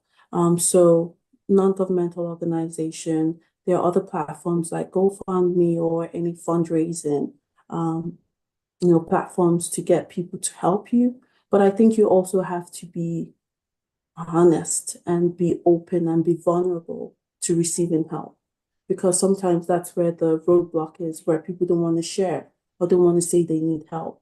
And then they try their best to do as much as they can. And then when they don't have the finances, they stop. And when they do stop, it has a, negative outcome on the prognosis generally. So it's being vulnerable enough to say, I need help. Is there, and finding out what's available in your environment, what is available to you. If there are government bursaries or something like that, you can plug into it, and just see how much you can from family, friends, from people people you don't know, from organizations, wherever that help can come from. If you need it, please be vulnerable enough to ask for help. Wow. Thank you very much. Thank you for that. I would like Mr. Kosim allow you to take this. How can integrating holistic care, such as nutrition, exercise, and mental health support, enhances a patient's recovery process?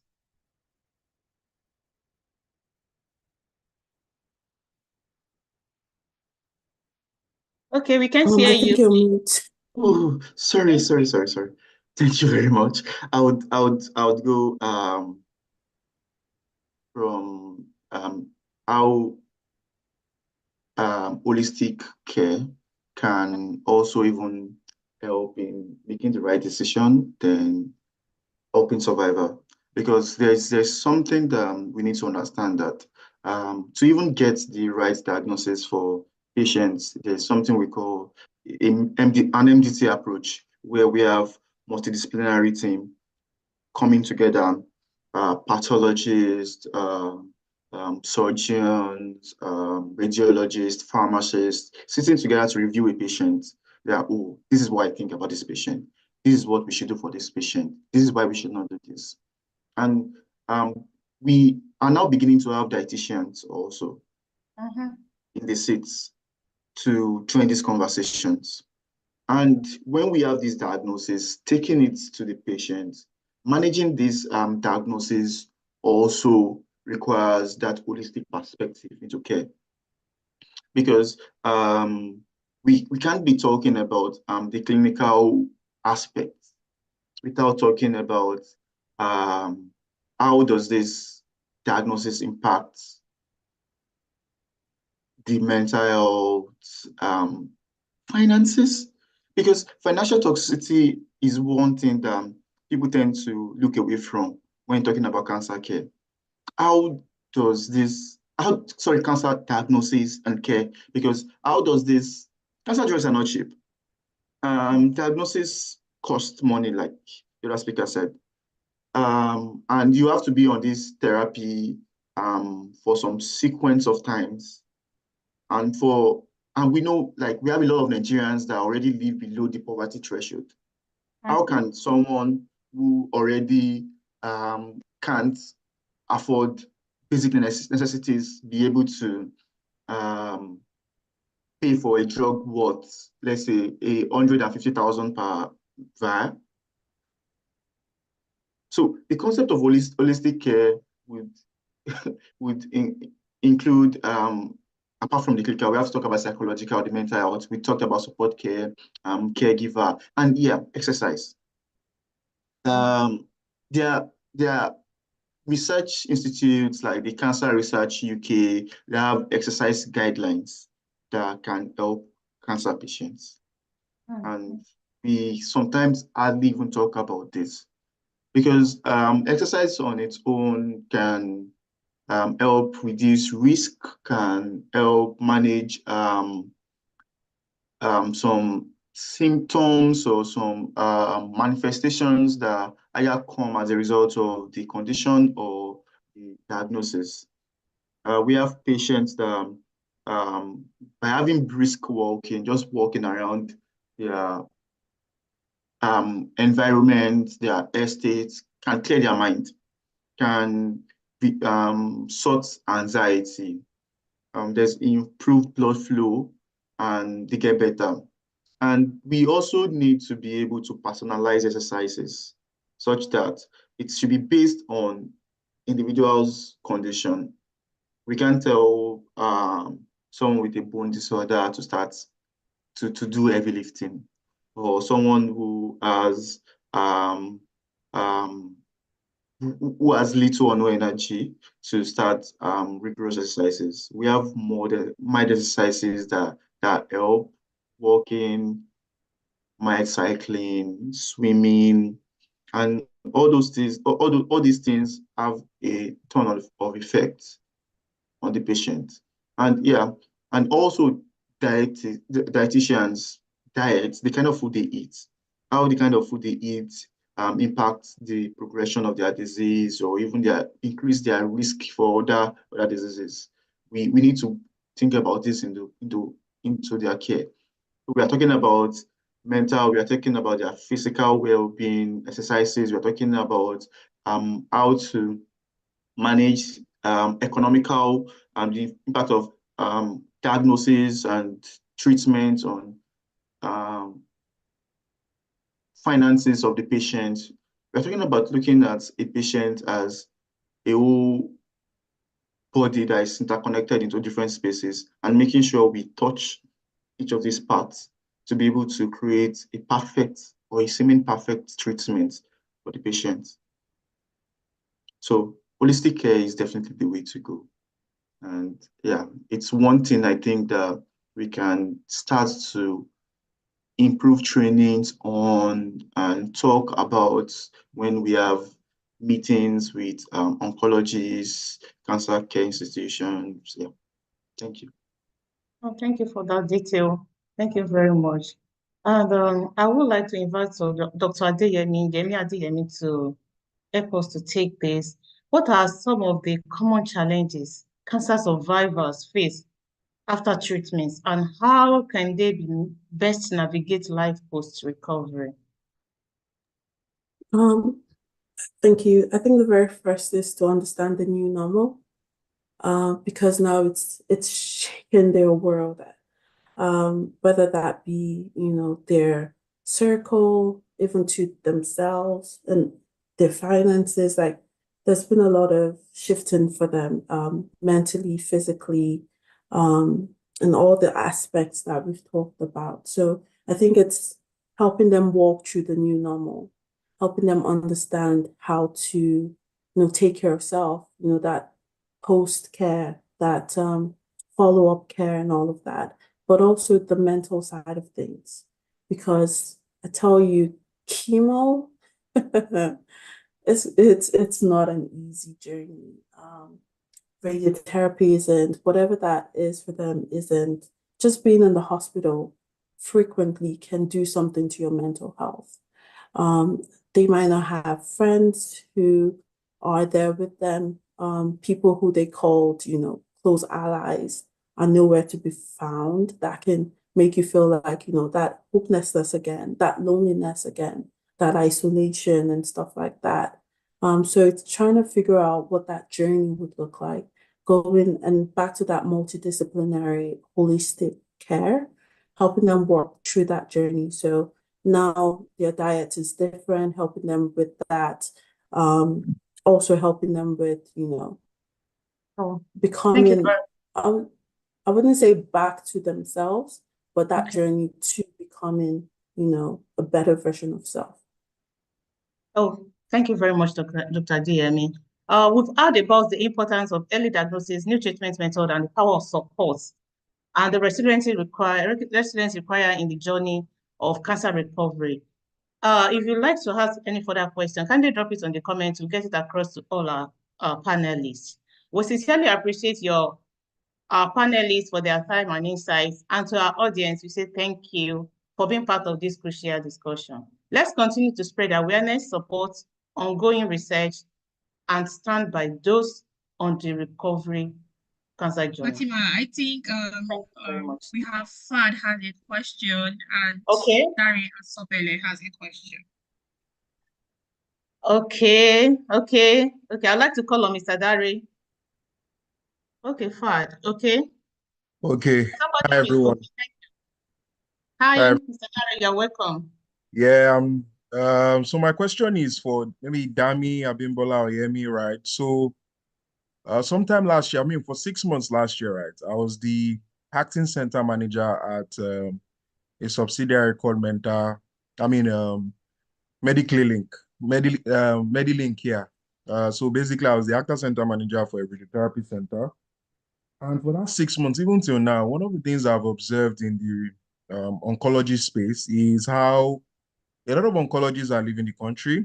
We don't have many oncologists. For those of us that don't know who an oncology is, an oncology, these are the people that are responsible for anything that has to do with cancer diagnosis. You also have the issue of even therapists, right? I also like to say, this is not an advert, right? For the company, because I'm the project coordinator for a company called Health Invest Partners Africa. So I'm responsible for setting up cancer centers across Nigeria. And there's a lack in terms of oncologists, even radiotherapists, because there are certain certifications that they are supposed to have. I'm sure Dami would agree. And to be honest, right, because we even have to bring foreign consultants to come and contour. And many of them, because they're the older generation, I'm really happy to hear that Dami is like making steps to become an oncologist, because I feel like we need new young oncologists. They're not familiar with the setup, right? Technology is coming over. There's a technology issue where these guys are not learning how to use the softwares. You have expensive AI like Terra that can assist in contour. I know some people might be like, oh, I'm using like large terms.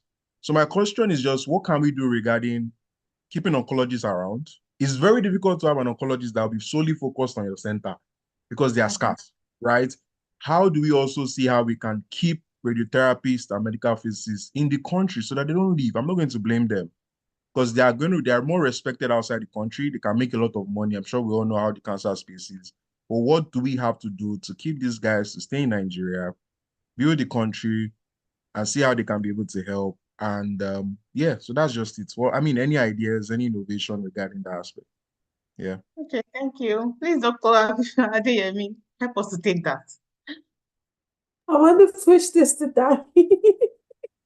I want to push it to Dami, but I'll just give my 2 cents. And well, I was just saying, not just oncology. I think it's the healthcare system in general. I don't want to just put my oncology people on blast. It's one thing to study, it's another thing to have what you need to be successful at what you do. So if you don't have the resources, and I feel like a lot of healthcare system, at least the public ones, which should be catering to the masses, we don't have the tools that we need to successfully do what we want to do and see that, patient success. But even with that said, there's still people around who are doing the work, even with this limited resources, and we're getting positive results. But I would say also the pay. You talked about bringing people from outside. I know it's not small money, but we also need to pay the people who are staying, who are there, the amount of money that, to a great extent, is proportionate to the amount of work that they do, the amount of things they put in. So I think finances is one reason why people are leaving. Another is to better themselves.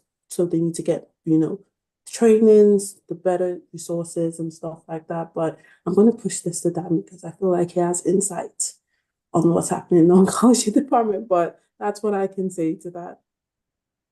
Okay, thank you. Thank you, Dr. Yemi Adeyemi, for that. We have one question in the comments that's requesting for, nutrition plan for cancer treatment and recovery. I hope we've taken that already.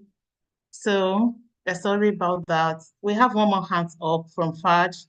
Fad, please, can you please unmute yourself and ask your question? Hello, Fad. Okay. Hello. Hello, I'm here with you, sorry. Okay, please. Can you ask your thank you question in to 1 or 2 minutes?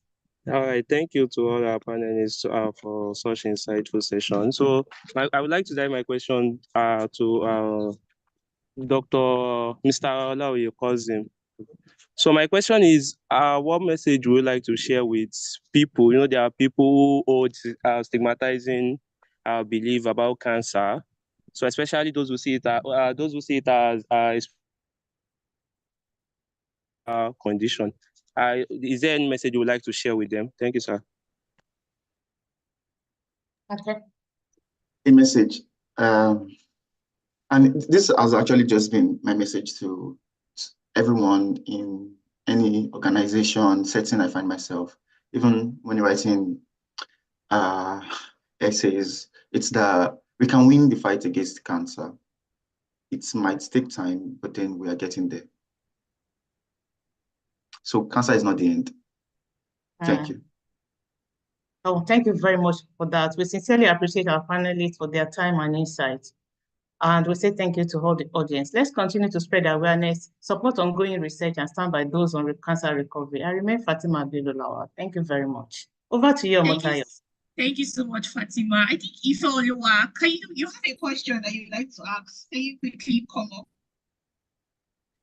Yes, thank you so much. Thank you to our panelists. I have a question.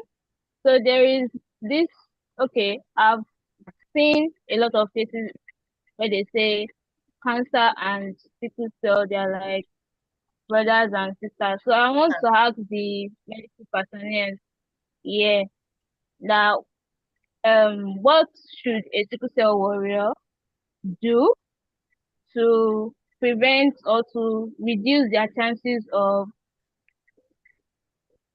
acquiring or of getting cancer? And if they have this if they have this already coexisting with sickle cell disease, how do they go about their care in terms of the medical aspect now? Because I think there might be some sickle cell warriors here that might have that in mind. Okay, please, Dr. Abimbola Ayeyemi, kindly help us to take that. Thank you, sir.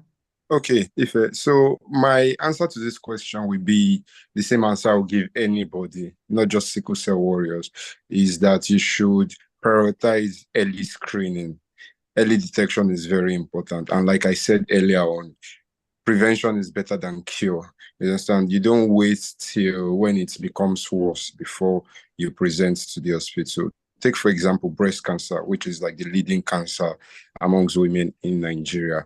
It doesn't just come as a wound or as as a sore. It starts with a little lump, small mass, you understand? And then we see women see it, just ignore it, and then maybe they start applying different cream, you understand, different balms on it. So like I said, early detection is important. When you notice something is different about either your breast, either your cervix, and for men to prostate screening antigen, that's the PSA.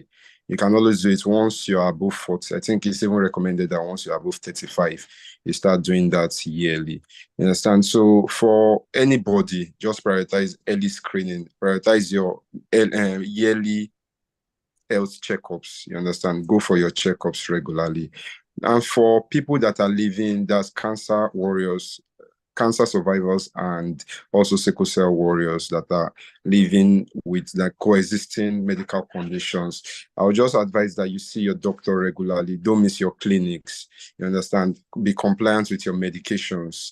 Do your regular checks, like laboratory checks, you understand? And then know when it is time to rest, because I'm sure you will know when it is time to rest, when your body starts telling you, okay, you need to rest. And then, like I would always emphasize, don't miss your clinics and use your medications. Thank you very much.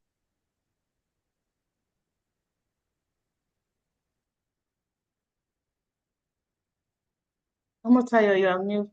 Sorry, I think Yemi wants to say something because I can see your hand is up. Yeah. Yes. I just also want to say advocate for yourself, because there's something Ife talked about when she talked about colleagues, saying maybe she's, trying to, talk about her symptoms so she can get away with something or something like that, to that effect. But I would say that sometimes you have to advocate for yourself. So if you notice something that is different from the usual complaints you used to have, even when you go into that conversation with your healthcare professional, please advocate for yourself and let people hear you, so that you can get, that diagnosis and that screening that is needed on time. Because I've got that complaint a couple of times. So I just wanted to point that out. All right, thank you so much. This was a really, really nice session. I really, really enjoyed it. I have gotten a lot of insight from a lot of people. So if we don't have any other question, I am going to hand over to Mary. Mary, over to you. Okay. Hi, everyone. Having heard from our professionals and researcher, let us take action. We've heard a lot of stories. We've heard all that they've had to say, and we want each and every one of us to take action. So every day, countless cancer patients struggle with treatment and the emotional weight of the diagnosis of the cost of this treatment. With your support, we will provide life-saving assistance and resources to the cancer patients. Help us today to make a difference. So we have the Access Bank account number displayed on the screen, and no matter how small, your donation would really go a long way in supporting the cancer patients in their journey, in their treatment costs, and in providing emotional help to them. So the account number is Access Bank. The account name is Access. The bank account is Access, and the account number is 122-108-165. I'll read it again. 122-2108-165. Access Bank Nigeria. We indulge each and every one of you today to help us make a difference and to support cancer patients in their journey and in their fight against cancer. Thank you very much.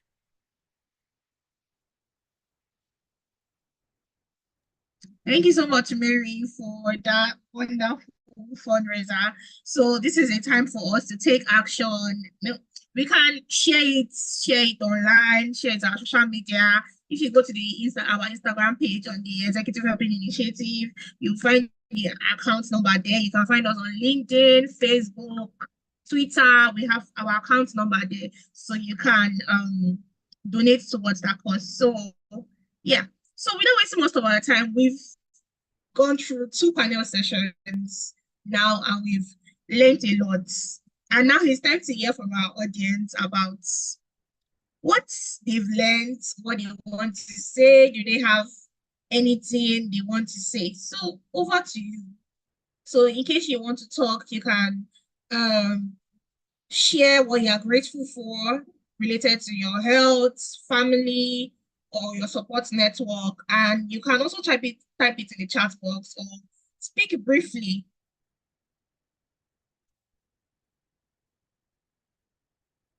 Okay, Mr. Dari, over to you. All right. Hi, everyone. I think for me, right, I'm a lawyer, right? That's what I studied in school. And ever since last year, getting the opportunity to, become a center manager for a cancer clinic, I won't lie, the first month, my mental health was sort of messed up, seeing people die and just more of understanding the oncology space, right? And just being able to learn and be effective. I think before I left the Enugu Center, we're able to do 60 patients a day, which is a lot. I just want to let people know that the prices are not that crazy. So for onco clinics, we have a center in Sokoto, Enugu, Ebonyi, and then there are upcoming centers across Nigeria that are working on. I think the max, treatment is we're looking between 500K to 1.5 million, max being 2 million for you to like do radiotherapy. So they're not that expensive. But I understand what Dr. Yemi was speaking about because going to, for example, now cheapest is currently Sokoto. But if you go to, your flight ticket to go to Sokoto right now is a lot, and then you're looking at accommodation, which is also a lot as well. So for me, just being able to value health, right? And I want to encourage those of us that have HMOs, use your HMO when it comes to your health. Go to the doctor, be willing to pay for consultation and all of those things. It really does goes a long way. And this is not just even only in relation to cancer, right? But then also just speaking of regarding sickle cell, right? So I won't like, many years ago, whenever I had friends or I knew someone had sickle cell, like, I was always scared because the rumors were like, oh, this person will die. And I would try to avoid such people. But now that I know better, like, I also always try to see how we can help. Last year, we were able to pay for HMO for about 8 people. Some months ago, I got the disturbing news that one of the people we had paid for their HMO died in the hospital. And I was really sad about it. And then I reached out to the team that worked on it last year. And I checked out this particular person's profile and I saw how active she was. And when the HMO called to tell me, I was really sad. And I just want to encourage the team. We're just doing what we can to help, right? I don't want anybody to be discouraged. Just try and do what you can. Basically, and just always giving your best to assist, right? This is going to go on YouTube. You don't know who is going to watch this and be encouraged, basically. So yeah, so that's just what I want. So I want to say well done to everybody making this happen, to all the panelists. I know we still have the mental health, which is something I'm very, very, very passionate about. But I find myself also being passionate across the other two subjects as well. So yeah, thank you. Thank you so much, Mr. Dari. I think Glory sent me a message that she'd like to say something. So Glory. Yes, thank you very much. Good afternoon, everyone. For me, your face if possible.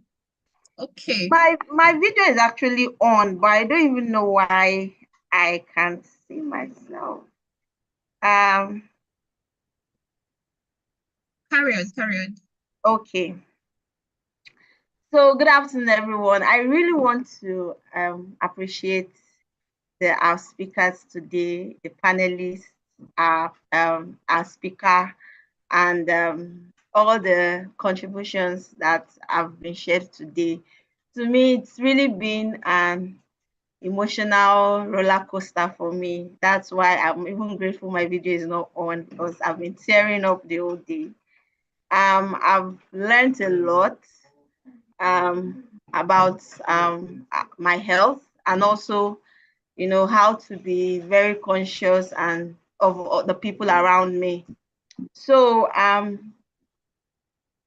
for me, I think it was last month we buried my best friend who died of sickle cell crisis. And one of my closest friends right now is battling with stage 4 cancer, breast cancer. So I wish I'd known this all what we've learned today quite earlier. I would have maybe supported my sickle cell friend better than I did. I would have done more, even way more. I would have understood the psychological battle. I would have understood the physical battle. I would have understood better and done more. But now that I know, I think I'm going to be more committed to this course and help others recover and through their journey. And when it comes to cancer, I'm really grateful for everything that has been shared. I'm really grateful for everything that has been shared, and I really want to even our organizers, Mr. Dari and the team, thank you for putting this together. It's really an eye-opener for me. God bless you. Emotional one, and this is why there are fundraisers like this, and then I'm lost of words at this point, but this is the reason why there are stuff like this where we have to come together to be able to support each other. And I'm glad you found like us, the Executive Helping Initiative. So is there any other person that would like to share before I share my own side story of my journey, like before I go into my own? Is there any other person? If you can't raise up your hand, you can type in the comment section, send me a message or something. I think we have like 8 minutes left. So is there any other person that would like to say what they are grateful for at least?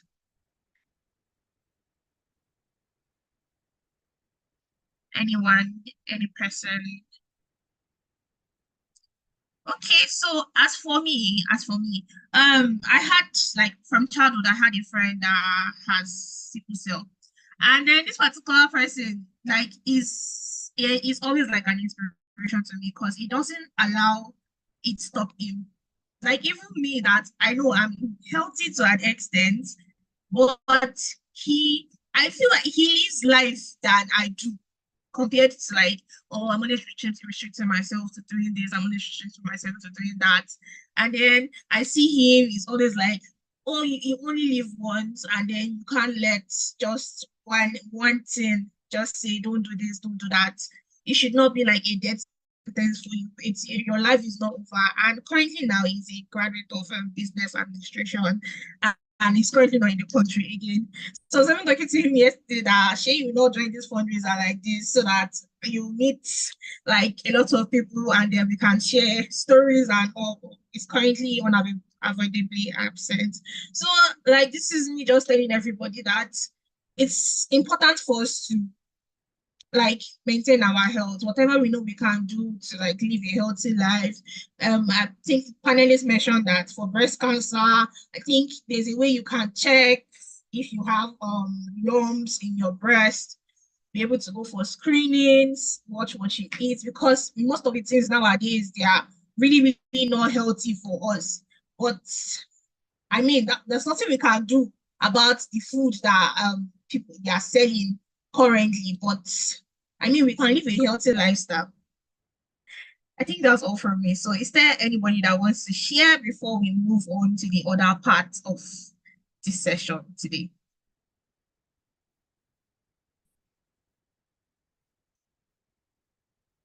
Okay, we have Ife Olua. Over to you, Ife. Okay, so I quickly just want to mention this. I'm actually grateful for life. Then I also want to encourage us all and also change the narrative that with sickle cell disorder you are limited.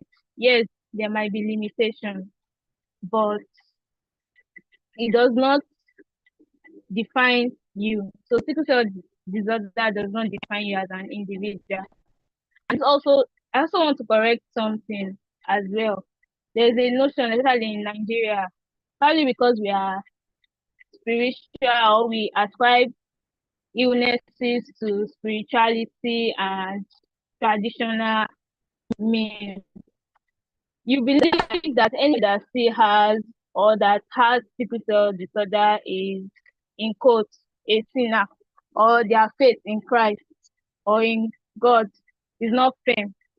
I want to say that even though the miracle, this so-called genotype change, automatic miracle, does not occur in an individual's life.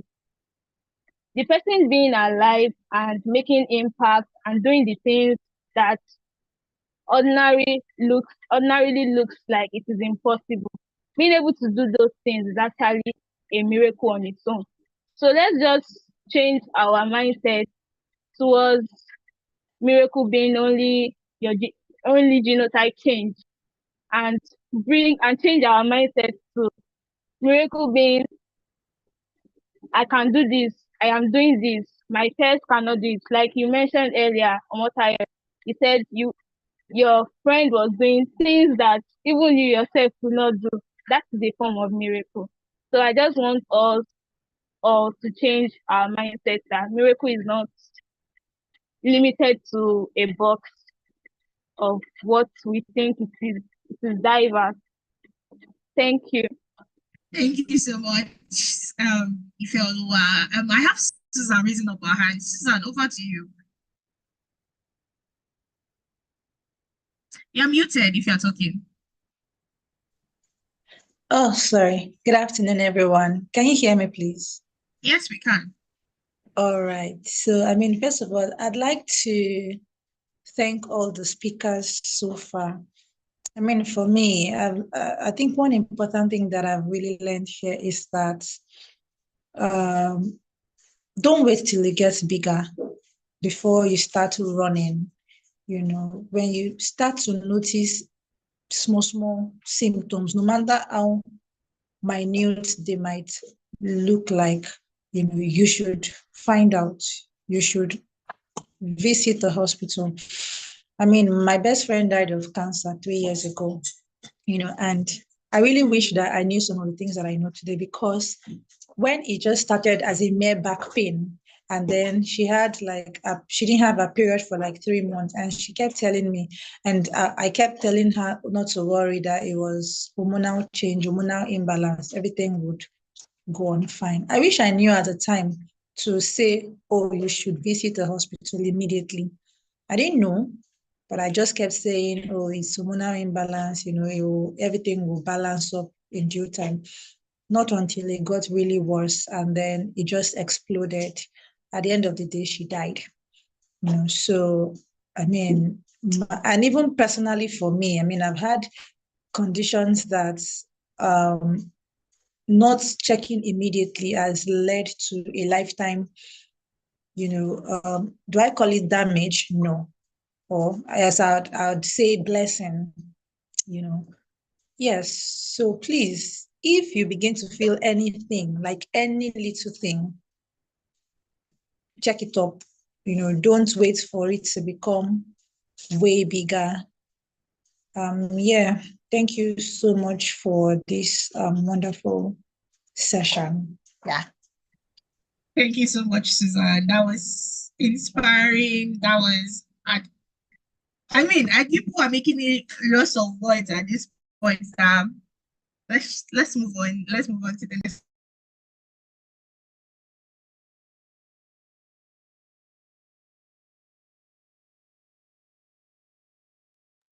Okay, so that was our little icebreaker. Since we already did the exercise in the morning, how many of us were there when we're going up, we're going down, we're going breathing in and breathing out? So don't forget, this is me, Eshali Okwe. I'm reminding you, please do not turn off your video. And before the end of this session, we will do that icebreaker again. We will go up, go down, go side, go everything. So thank you so much, guys. And let's move on to the last panel session for today. We would shift our focus to another critical health issue, mental health. So our next panel session will explore the tools, the techniques for building resilience and managing mental health. Our moderator for this session is Busola. Busola, over to you. Okay, good afternoon, everyone. Thank you so much, Omotayo. And I'll be introducing our panelists to us now. Mr. Kunle Pelemo, who is a multi-talented nation building and knowledge business strategist. He has, having worked in the oil and gas downstream sector of his country for close to a decade, he deemed it fit to quit the sector in order to champion his mental health and Suicide Prevention course called Live and Not Die, LAND, which has evolved into EMD Foundation. So welcome, Mr. Kunle. We have also Ms. Susan Lily Uko, who is a seasoned public speaker and aspiring guidance counselor currently pursuing a degree in guidance and counseling at the University of Lagos. You can connect with Susan to explore opportunities for growth, collaboration, and advocacy. Our third panelist is Dr. Buhari Oluwabumi, who is certified in health planning and an associate professor and consultant psychiatrist. Dr. Buhari is an active member of multiple mental health organizations, and our collaborations extend to various mental health, religious, and social NGOs, both within and beyond the region, amplifying our impact on community mental health. Welcome, Dr. Buhari. And our fourth panelist for today is Ms. Susan Agbo, who is the founder of Itoju Mental Health Foundation. And she is a seasoned marketing professional with a rich background in advertising and tech. Ms. Susan's work ethic is characterized by positivity, result orientation, and a strong sense of ethics. A vision for the future includes significant growth for Itoju Mental Health Foundation, making it a cornerstone in the fight for mental health awareness and support. So thank you all for being here today. It's good to have you all here today. I believe we can begin with the questions now. Yes, so starting with Dr. Buhari, what are some of the most common mental issues you've encountered in your profession? I mean, especially amongst the younger generation, the Gen Zs. What are some of the most common mental health issues you've encountered? Good afternoon, everyone. I hope I'm audible. Yes, you are. Okay. I'm sorry, I've been in and out. Your program is taking a while, and I still have other contending issues. So I was there for each segment, but not fully participated in any of them. But there are things I heard that will also go along with supporting our subsequent discussions. So going to the question you asked me about what common mental health issues are found amongst youths and people in institutions. Some of the common ones the very common ones that we usually find are issues that have to do with adjustment to school life. You know, most times people are transiting from a life of being dependent on support system, family and stuff, and then all of a sudden transiting to school, where they have to now adjust, be on their own, become more independent, time management and things like that. So they have a lot of adjustment issues, adjusting to the finances, starting new relationships. So we find people coming up with depression and anxiety. Remember again that some of these individuals already have some baggage they are packing along from wherever it is they're coming before they get to school. A lot of trauma going on in the society. One-time trauma, complex trauma, which are repeated.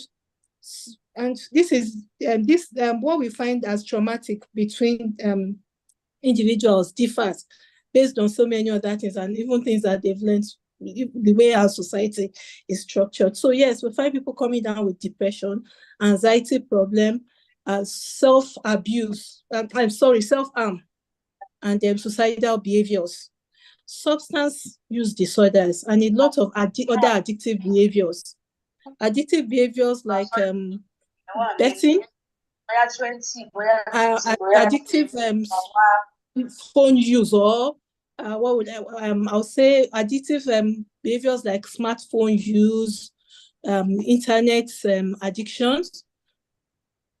Those are some of the common ones we find, but they also have other problems, so every other mental health problems, psychotic issues and stuff like that. But the common ones, just like I said, substance use, addictive behavior, depression, and anxiety. Anxiety goes a long way to them, different things are one of the commonest and is endemic amongst them. So these are some of the common problems. And like I said, it has to do with adjusting to school and then this academic stress.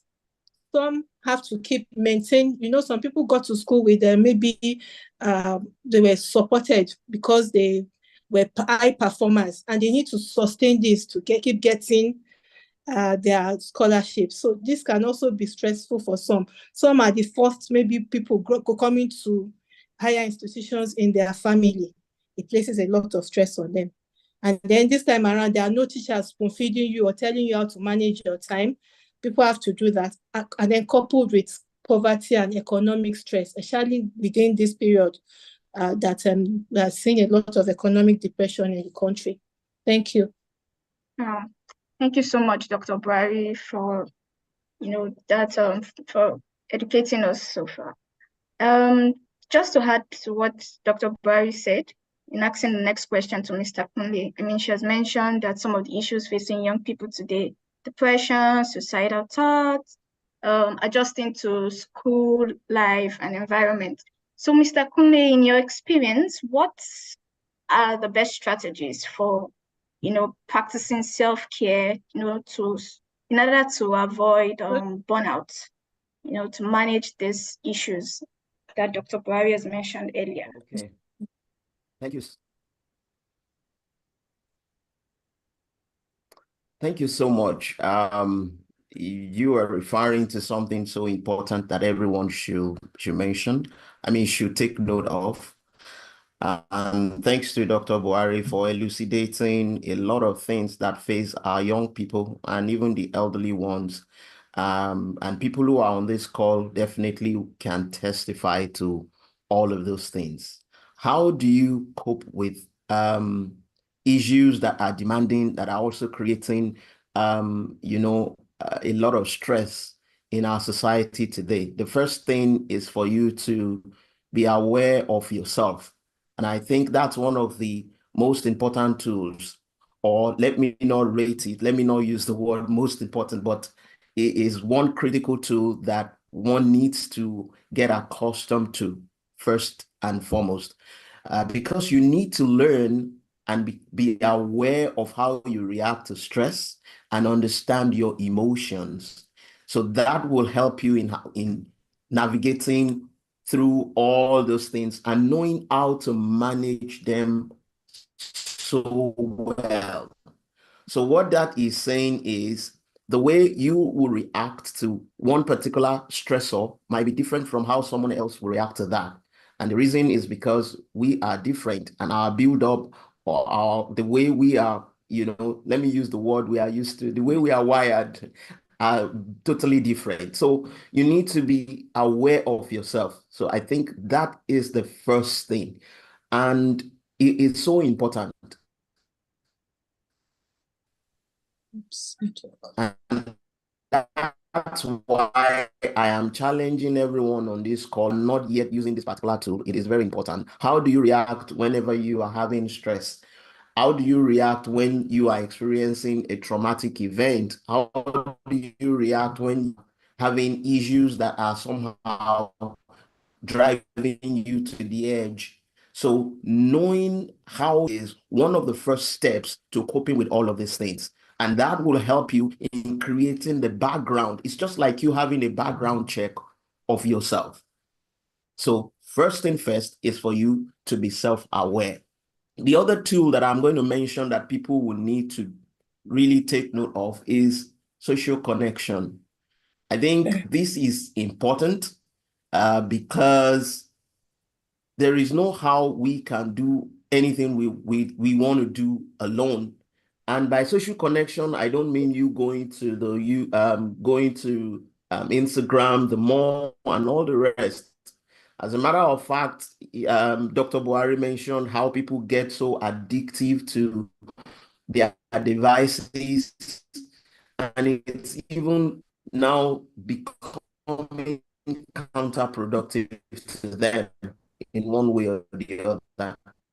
But I am talking about you having strong whenever you have any issue, how you reach out to trusted friends or family who will understand what you are going through. And sometimes, like one word that people used to say, that what we need sometimes is not just somebody who is going to tell us what we need to do. It might just be someone who can listen to you. And here to listen to you, a shoulder to cry on, somebody who can just be there for you and be empathetic. And that alone is therapeutic, because when you have somebody who you can unbundle your mind, unbottle all of those things that will have pushed you to the edge, it says a lot and it helps you a lot. So social connection is another thing that I know can help people avoid burnout. Then the last but not the least, because of time, are the self-care practices, which I might not be able to exhaust. Each and every one of us in here today, how often do you self-care? How else you do for your shoes, this is you do for your body, your physical body, you have makeup and all the rest. Emotionally, you also have to care for yourself. You have to get to that point in time whereby you create a routine. Whenever you are being driven to the edge, to avoid an overload. So you shed that overload, periodically. What I used to tell people is you cannot divorce your result from your rituals or your routines. What are the things you do constantly? It could be mindfulness, it could be gratitude, it could be journaling. All of these things have a way of improving your state. And when you change your state, you change your emotions. And when you change your emotions, you change your meaning. So all of these things together, self-awareness, and number 2, social connection, and number 3, self-care practices. So those 3 SSS, will help a lot of people in coping with whatever is putting stress or trauma on them. Thank you. Thank you so much, Mr. Kunle. I mean, I've learned a lot of things within this short period of time.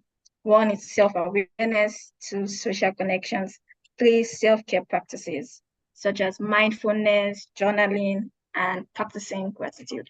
Thank you so much, Mr. Kunle. So our next question would be for Ms. Lily Uko.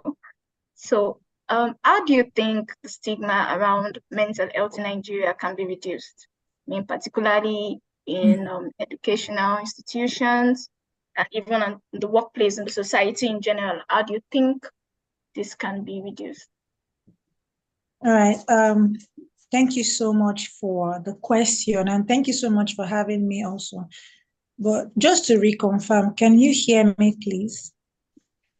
Sorry? Just to reconfirm, can you hear me, please? Yes, we Yes, can. All right, thank you very much. So, I mean, reducing stigma, especially in the educational space, first of all, I think that we need the educational, awareness and campaigns. If you check some schools, they don't even have anything about mental health in their curriculums, Yet students are being affected every single day, Some counselors in schools don't even function. I mean, I remember when I was in secondary school, my counselor was the English teacher and she wasn't even functioning as a counselor, and that does not help at all, to be honest. Students need this awareness the more to reduce stigma, because in this society that we find ourselves, this African society, it's believed that when you exhibit some kind of character or behavior, they start to see it as spiritual, or they say you are possessed and all. When in fact you are already having mental health issues, but then you can't talk about it. So I think that we need this educational awareness, flyers, posters in schools, and then also integrating mental health into school curriculums, talking about it, teaching about it, and making students understand that it's not a religious problem. It's not a spiritual problem. It's something that can happen to anyone. It's a sickness, just that it's not physical. It's emotional, And also we we need to also encourage open discussions, you know. In fact, we need to create an atmosphere for open discussions where students or people generally can freely talk about mental health, you know, not thinking that, oh, people will begin to look at me somehow, people will think I'm crazy, people will think I'm mad, you know, because that's like the very common thing that goes in the mind of an average person. Oh, when someone says they are suffering from any mental illness, it's like, oh, this person is mad, this person has problems, you know. But encouraging open discussions, you know, in public, in schools, will really, really help people to come out, to want to share, to want to be vulnerable, you know. And lastly, you know, just organizing events. I mean, this is a very lovely event, you know. It's very, very important for educational spaces to organize events, you know, concerning mental health. You know, it could be fundraisers just like this. It could be bringing people in the space to, you know, to just talk about it, to teach the students, to teach people, you know, to encourage people. As humans, I think we learn more from even hearing from people. We become vulnerable, like openness breeds openness. We become more vulnerable when we hear other people speak. When we listen to other people, you now understand that also I'm not the only one going through this. Someone else is going through it and they can relate to me, you know. And that would even make other people want to come out. That would make students want to come out to share, you know. So I think that these few points would really, really help to break stigma, not just in the educational space, but even in the society as a whole. Yeah, thank you very much. Thank you so much, Miss Lily. That was quite detailed. So let's move on to the next question with Miss Abbo. So, I mean, we've talked about some of the mental health challenges. We've spoken about how, as an individual, you can, you know, better manage your mental health.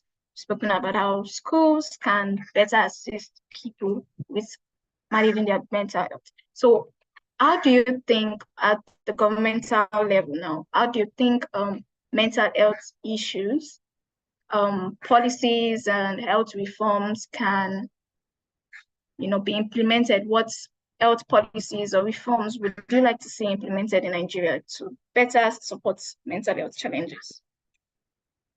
Okay, good afternoon, everybody. I hope you can all hear me. It seems we have a fear for audio because of our network. So please, you can hear me in terms of, okay, thank you for that question. And well done to the other panelists. I couldn't have even answered any of those questions, you know, any different if I was posed with any of them. Now, to mental health policies at governmental level, this is actually the bane of any mental health struggles, or in terms of accepting mental health in the society. This is where it all comes from. And that's actually where we can trickle down from to solve the problem of stigma, the problem of acceptance, and the problem of change when it comes to mental health. So now, policies. Where do I start? There's so many policies that could be implemented when it comes to mental health, because there is no existing policy that has to do with mental health that is working in Nigeria as we speak, right? Or that we know of. Let's do the research. If anybody has any information, they can speak. They can tell us in the comment section. So right now, when it comes to mental health policies, yes, there are laws. I will be speaking about that when you finish. I'm sorry to Okay, that's cut in, fine. but you said So there are none laws existing. Yeah, that's why I said if you have any information, it will be good for us to know. That, to the best of my knowledge, and in partnership with other mental health nonprofits, that we try to implement policies or solicit for the implementation of policies, right? I don't even say they don't exist. I'm saying that the ones that work, a policy has to work. It doesn't just have to exist, Yes. right? Yes. Exactly. So that's what I mean. I'm not saying that they don't exist, but they have to Oh, work okay, if they fine. exist. So, yeah, if they don't work, we can as well say they don't exist because we're not having anything from this. So in Nigeria now, the only policy that I know is not there yet, that I know that we are trying to solicit for the change, is the decriminalization of suicide attempt. Now, if you're on this call and if you don't know, attempting suicide is a crime in Nigeria. Let me tell you what that means. If you try to take your life, if anybody tries to take their life, it is either you succeed and die or you go to jail in Nigeria. That's what it means. So you better die or you go to jail. So, and such a law is barbaric because a person who has gotten to the point of taking their lives is helpless. So instead of jailing the person, asking the person to pay a fine, the best thing is to find help for the person. But that's not the conversation we're trying to have. I just want to identify that we're trying to solicit for decriminalization of suicide attempt so that anybody who gets to the point where they're even thinking of committing suicide, let alone attempting suicide, will get help instead of being jailed or considered as a criminal, right? There are so many other policies that can be put in place, policies like mental health in the workplace. Now, there's so many stories that comes from mental health experience in the workplace that has to do with how employees are being treated or how employers think employees should act, right? Or how employees have problems from the house that is affecting their mental health and they are not productive at work. So now, the law or the policy that should be passed regarding that should be that every organization should have either a counselor or a psychologist employed in the organization, where employees, even the employers, because everybody needs, therapy or some sort of outlet, to let out whatever it is they're going through. Have a counselor or a therapist or psychologist in the organization to aid everybody with their whatever they're processing their thoughts, to help them to be productive at work. I know that there are schools that have counselors, but like Lily said, a lot of them are not functional. A lot of them, when you go, they'll just say, okay, sorry. Or they'll tell you, okay, go and call the student that did this. They'll flog the students. Or they'll just send a newsletter and that's it. So the strength of counseling in secondary schools, even in primary schools, because let's not forget, children also experience mental health problems. So if you tackle it from the grassroots, from childhood, you'll be better combated. So for organizations, in-house counselors and psychologists, for schools also counselors from primary to secondary and to tertiary education, even in governmental institutions, the civil servants, let's not go there. We know how a lot of civil servants act. They also need help when it comes to mental, care. We can't take that out of it, right? They are also human beings. So any organization that has people working or people gathering to do something to get a result should have some sort of support when it comes to mental health, right? And there should be a general law that lets people be free with expressing themselves. I did a video one time and said, why is it that when we talk of mental health, the first thing that comes to people's mind is crazy, insane, all those words? That's because we're not taking it upon ourselves to make each other comfortable to talk about mental health, either your own or generally mental health in the society. So until we start combating it from childhood or from the grassroots, which is from primary school to secondary to tertiary to different organizations, and creating laws and policies, that pushes the behavior of people towards, being better as a society when it comes to mental health and reducing stigma. It might be really difficult for us to get to that level. So yes, thank you very much. Thank you so much, Ms. Agbo. It was good to hear from you. That was quite educative. So we have just a few minutes left for this panel session, and I would like to throw the last question out to any one of our panelists. So, I mean, it's one thing for you to be managing your mental health when you are quote unquote LD. And then it's another thing for you to be managing your mental health when you have maybe an underlying disease or illness, say cancer or sickle cell, could be hypertension or whatever else. So how do you suggest that people manage their mental health when they have an underlying disease or sickness? Anyone can answer it. Anyone? Okay, so Ms. Lily, thank you. Okay. Okay. Yes. So okay, who wants to go? So, can I go on? Yes. Yes, Lily, you can. I'll also add to it. All right. Thank you very much. I mean, I feel like this is a very important question because for me, I suffered from a condition called avascular necrosis. Yeah, and because I didn't check early, it just damaged both hips. And finally, I had to do a total hip replacement 3 years ago, meaning that I'm a cybernetic person. I don't have like normal hip bones like an average person. I have metals helping me to walk daily, and it can just be really tough, to be honest. I mean, it's really tough, Yes, I walk well and people don't know, but inside of me, I know that this is not just a normal thing. This is not who I'm supposed to be, and hearing that, oh, these things are just going to last for a couple of years, after which I'll have to change them again, so coming out of that or those surgeries, because I mean, I had more than one surgeries, it was very crazy for me.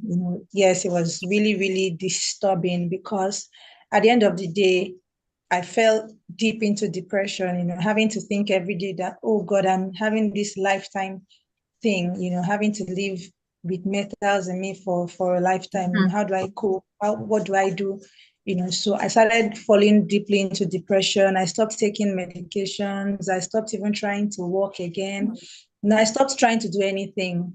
It was my doctor who found out that, I think you have slowly fallen into depression. Unfortunately, Nigeria's therapy, whatever, it's not just really helpful now.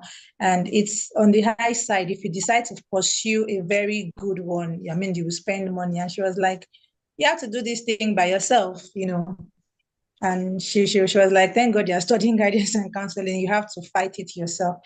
It was very bad because at a point I was already suicidal, going to jump into the lagoon, and I had to get admitted, in the school clinic for all these things. But at a point, I just began to think about it, I began to think about it. Like, the first thing that I would say that you need to do as a person living with some kind of conditions and then mental health is there, you need to recognize that there's a problem. If you don't recognize that there's a problem, I'm sorry, there's nothing you can do about it, and there's nothing anybody can do about it. For me, I had to recognize that, yes, Susan, you are sick mentally, you're not just sick physically. I had to recognize it, so recognizing it is very important. You cannot help anybody who does not feel like they have a problem or who does not know that they have a problem. It will be hard convincing them. So yes, you need to be honest with yourself, and then also after being honest with yourself, the next question is, what can I do? What can I do? And for me, I had to speak with my lecturer, who is a counselor in school, and I'm a student of the University of Lagos. I had to speak with my lecturer and be like, yes, I noticed that I have this already, and now the question is, what can I do?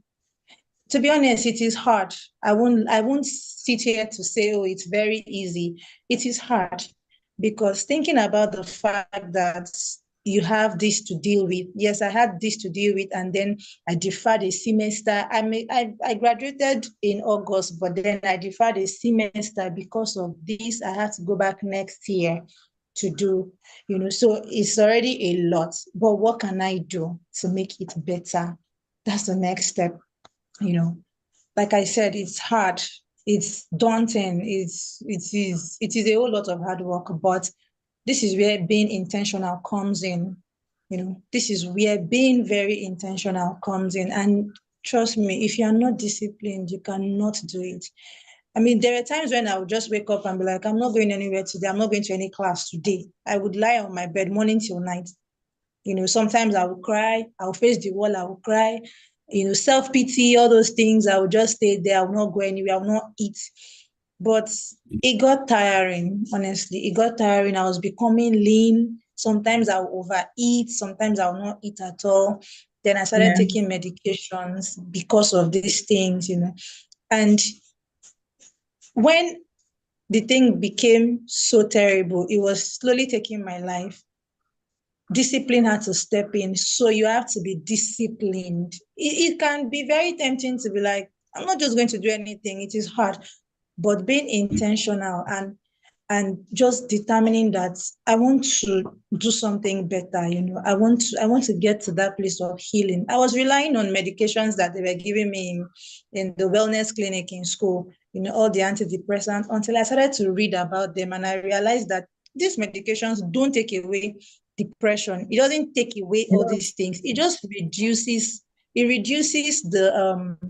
the hormones that causes this particular emotions, but the main work is within you as a person. It just makes the you main sleep a work, lot. yes, it makes you sleep. I was missing classes. Even when I managed to go for classes, my eyes would be somehow, So the best thing is you. As you are taking the medication, if you are not doing your own part, you are not doing anything, so you need to play your part. As you take the medication, sometimes I'm tempted not to even go anywhere. I would have promised people that I will come. But then at the end of the day, like, I'm not going, I don't feel up to it. But I had to push myself, And one thing that I would tell everybody is strive to do the opposite of how you feel. Even the days when you feel like I'm not going, I can't do anything, I can't do it. Let me say it like that. Strive to do the opposite of how you feel. Yes, I don't feel like this, but I want to try. I don't feel like eating, but I want to try. Don't eat because you're hungry. Eat because you need to eat. That was what I started telling myself. Eat because you need to eat, and then having the right support system. Yes. So I'm going to say this lastly, having the right support system. You don't need to have plenty people around you. To be honest, you don't need to have plenty friends. You don't need to have all your family members. Yes, I would say that. But just having the right persons, even if they are one, even if they are two around you, people that you can easily call. When I got admitted in the school clinic for being suicidal, they didn't want to let me go. They told me to call somebody to take me home in the night. If I didn't have a support system, I won't call anybody and they will not allow me go. But I had someone I could call to say, oh, come, the doctor wants to see you, and she could relate with everything. So just having the right support system, people who are not afraid to hear you speak, people who are not, afraid to see you cry, people who just want to be there for you. I think that just doing those things and being mindful would really, really, really help. So I would stop here because of time. Thank you so much. Thank you so much. Maybe I should continue from where you stopped. Let me first speak to the earlier interjection that I made.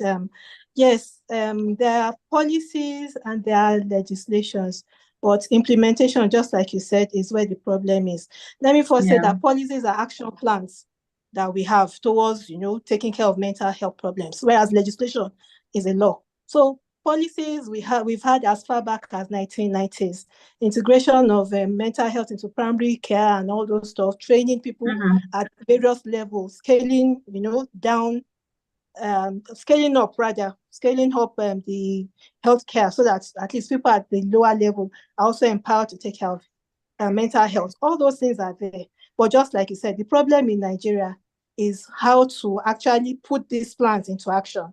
And then concerning the legislation, yes, we didn't have a law for a long time.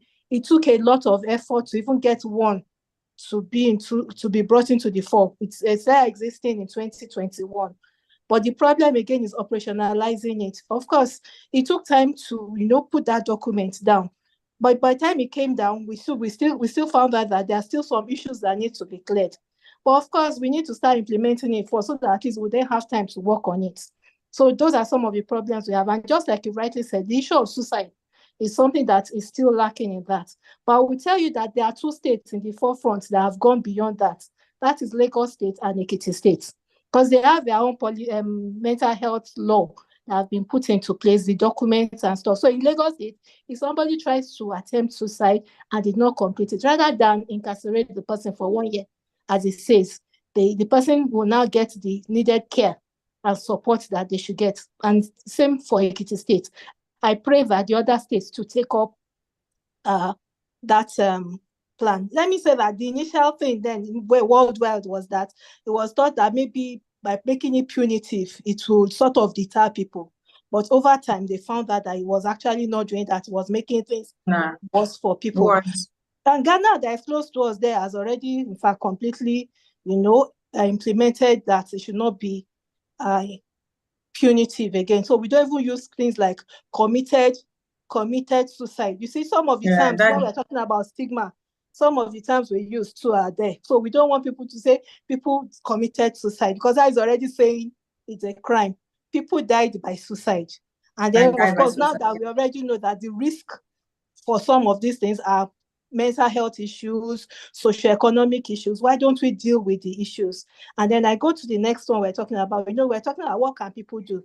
The problem with our healthcare system here again is that we focus on reaction. We focus on treatment, which is more capital intensive, which is costing more. It has a lot of sequelae. Why don't we start with promotion of well-being and mental health, especially considering the fact that 50% of mental health problems have already started by the age of 15. And by the age of 25, 75% of mental health problems. So it means that if we want to actually do something, we should start at a very early age. We've been talking about primary school, secondary school. So can we start implementing things like teaching people coping skills, building resilience, teaching people how to identify, the other speaker was talking about self-awareness. How people naming their emotions, being able to know why they feel the way they feel, so that they'll be able to then respond. Because sometimes people don't even know all these things, and they're not able to respond. Teach mental health literacy. What do we mean by that?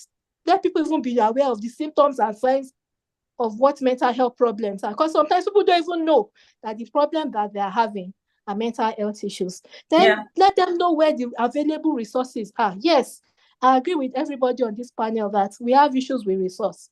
We don't have enough resources and infrastructure, and then it's even misplaced. I stay in Kwara State. I'll tell you, most of the healthcare practitioners are in the urban centers. Nobody wants to be in the rural center. So it means people in the rural centers cannot access care. And then even if you look at all the different cadres, we don't have a lot of them. Now we train doctors and then they leave because of the socioeconomic issues in the country. Even the other complements of mental health care, psychologists, psychiatric nurses, those are even worse. We don't have them. We finish training and then they leave. So we don't even have, and we have how many million? 250 billion people in Nigeria. So these are some of the things that we need to address. How do we have a pull factor that makes people stay rather than go?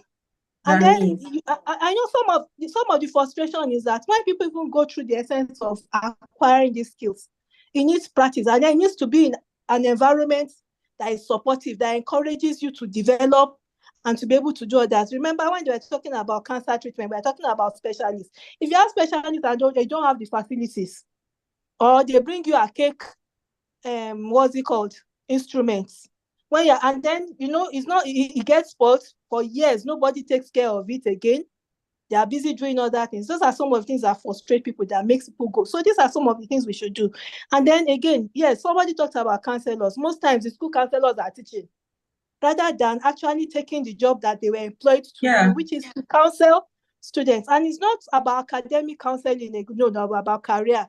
They should also teach them some of other things, counsel them about life, time management, life skills, transferable skills that they will need to use when, as they progress in life. I think these are some of the things that we need to start working on. And of course, education.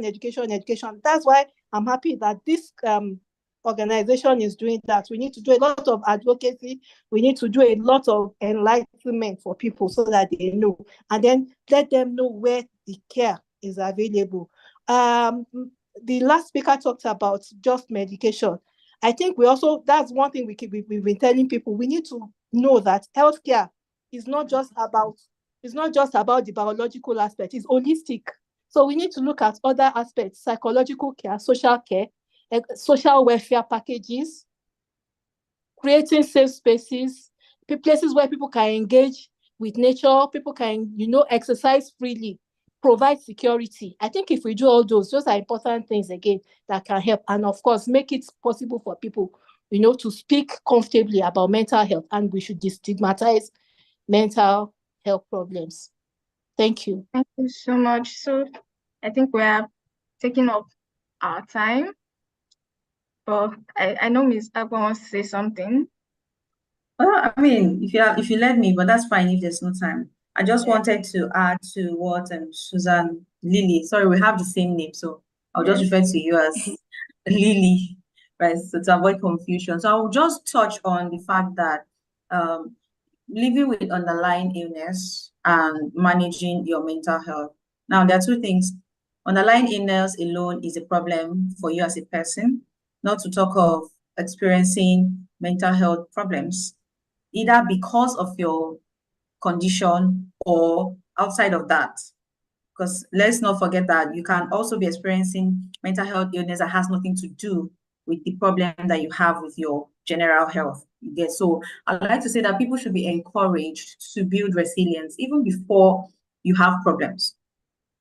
Even before you have problems, because resilience helps you to deal with stress, adversity, trauma, or any other significant life challenge. So you wake up today, you find out that you have stage 2 cancer. Imagine if you've not built resilience. How will you handle that life? That's a critical life change, right? So how will you handle that? So resilience helps you to be adaptive. It helps you to be to regulate your emotions. It helps you to have problem-solving skills, and it helps you to have strong social connections, right? So if as human beings early we encourage people to build resilience, in different aspects of their lives or even generally. So if there's any life change, stress, whatever it is that will tend to affect you mentally, it'll be easy for you to combat it or put yourself in a place where you recognize whatever is going wrong with you, and then also know that, okay, this is how I'm going to deal with it. That's touching on personal level, just like Madam Buhari has said. Those are institutional level. Without resilience, you find it difficult to recover from setbacks, which can lead to prolonged stress, chronic anxiety, or even mental health disorders. So if we are really passionate about, helping people who are depressed or who have mental health issues, let's encourage people to build resilience, because it plays a crucial role in sustaining mental health, by allowing you to face challenges with great confidence. Now, you can have problems. Everybody has problems, but the way you tackle yours, the way I tackle mine will be different. Now, if I tackle mine with confidence, with grace, with emotional regulation, not being all over the place, and you tackle yours the opposite way I did mine, there'll be a clear difference and the result will be different, right? So, but with resilience, you are able to contain yourself. You are able to think critically and find solution instead of, being angry or showing so much emotions that stops you from helping yourselves. Because even though we need outside support or support systems, which is a large part of getting help, we also need to be able to regulate ourselves when we are in these conditions. So yeah, thank you. Thank you so much. It was a very, very insightful discussion. It was great to learn from your wealth of experience and even life experiences as well. So we'll be moving on to the next session, which will be the question and answer. Can just take a few questions because of our time. Okay, I see Mr. Davies and his raised up. Please go ahead. Hi, everyone. I think my question will be for Suzanne, and it will be looking at more of the NGO space, right? So for me, I'm also the founder of Assad, right? And I've been running this space for 7 years. My shirt. And can you He's hear not me? looking. I'm showing you my shirt. Okay. Yeah, I can see it. Thanks. And so being in the humanitarian space for like over 11 years in Assad and EHI, right? Sorry about music background. I talk to other founders, right? And most founders do not like working with volunteers. I mean, they really have issues working with volunteers. Some of them just feel like it's a waste of time. Having to manage them can really be difficult. But personally, I feel like when you look at the workload, especially in the mental health space, with the stats of, every 40 seconds, someone takes their life. We have less than 1,000 mental health professionals that can be able to tackle the problem. If we are going to be able to succeed in achieving this, we need a lot of people to volunteer. But I also understand that, especially with those of us in Nigeria now, with the tipping economy, everybody needs money. But, I'm sure you would agree with me that there's still lack of funding to support organizations, basically, because Yeah. I believe that if these organizations have funding, they could even pay with people. But I think my question for you is, do you completely agree? I don't know, maybe you can share your experience with volunteers, right? For me, I'm bittersweet experience, honestly speaking. They're amazing people. What has been your experience with volunteers, basically? And what do The you thing think about about volunteers? So, yeah. the thing about volunteers is that you take what you get, right? With volunteers, you take what you get.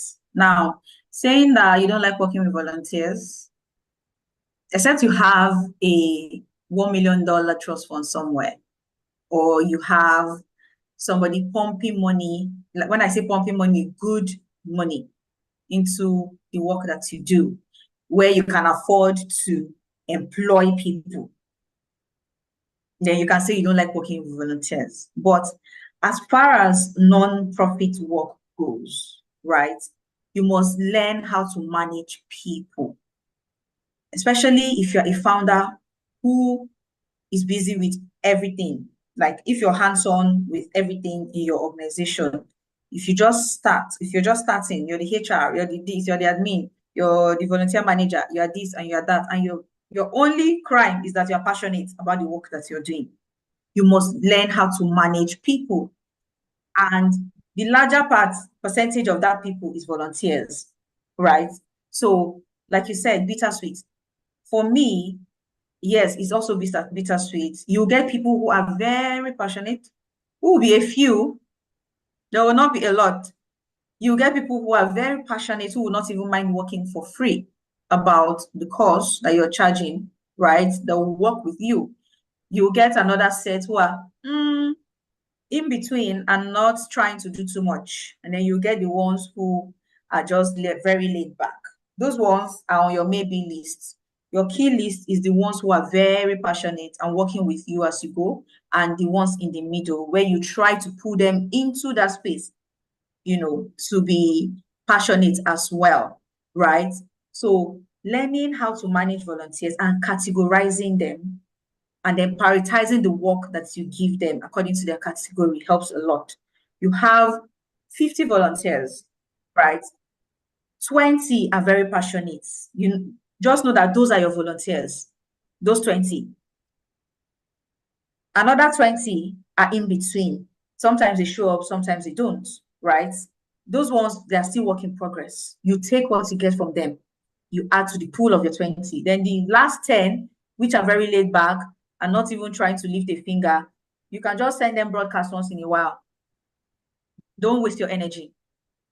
If one day one of them wakes up when they see your broadcast and it touches them, wakes up and they want to join the next 20, that's fine, or want to join the passionate ones, that's okay, but don't waste your energy.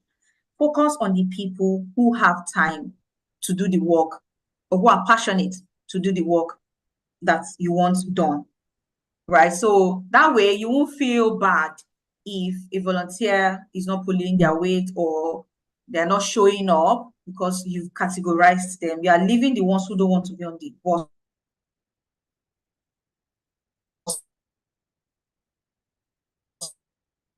in the bus that you are.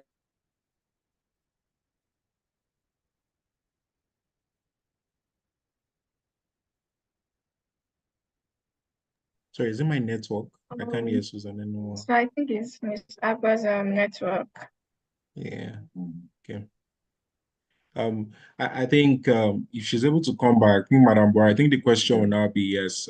I get the concept of volunteering, but when you look at the mental health space, it's not enough for people to just say they want to volunteer, especially when they don't have the right training, right? Which is also the most important aspect. So I'm looking at how do we solve mental health issues in Nigeria and globally with the concept of volunteering, but for the need of certain people that are going to volunteer to understand, because I'm a believer of there's a difference between wanting to help and then having the capacity to be able to do the work, right? Take, for example, even this session, there were a series of training, lots of late night meetings just to ensure that we could get everything right. And if those sacrifices were not made, things will not be done. So I don't know from your own experience, just talking more about the concept of, it's one thing to say you want to volunteer, but how can we ensure that we have a society where people are open to learning the necessary skills to be able to solve the problem, basically?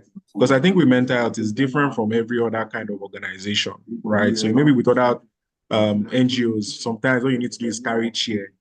But with mental health, you need to get trained. You need to learn the techniques of how to speak to people, or how to handle certain things, basically. So yeah, so that's my question. Okay, going forward from what Lillian said, of course, you have some that will show interest, but then it will not be sustained. But the first thing you should also start with is, just like we said about the why mental health is quite special, is that when you get your group of volunteers, we first have to assess them. Just like healthcare workers, mental health care workers, so before you start the process, most times you also need to go to your own, before even training, assessment of where you are, what you have, what capacity you have, what reserves you have, because then you know whether people are even, the volunteers are a representative of the community. So even within the volunteers, you will have people that have problems too.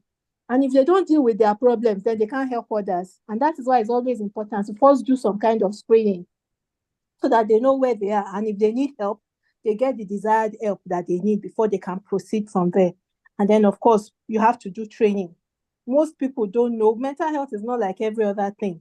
So you need to teach people about mental health and mental ill health. Let them have mental health literacy. Start from the basics. And then you start to empower them with skills that they need. Yes, along the line, some will drop off. It's like any other organization. You notice that there will only be a key working force, the people that are really interested, that are sustained. Well, you also need to let people understand that, just like I keep telling people, is that there's fun in volunteerism.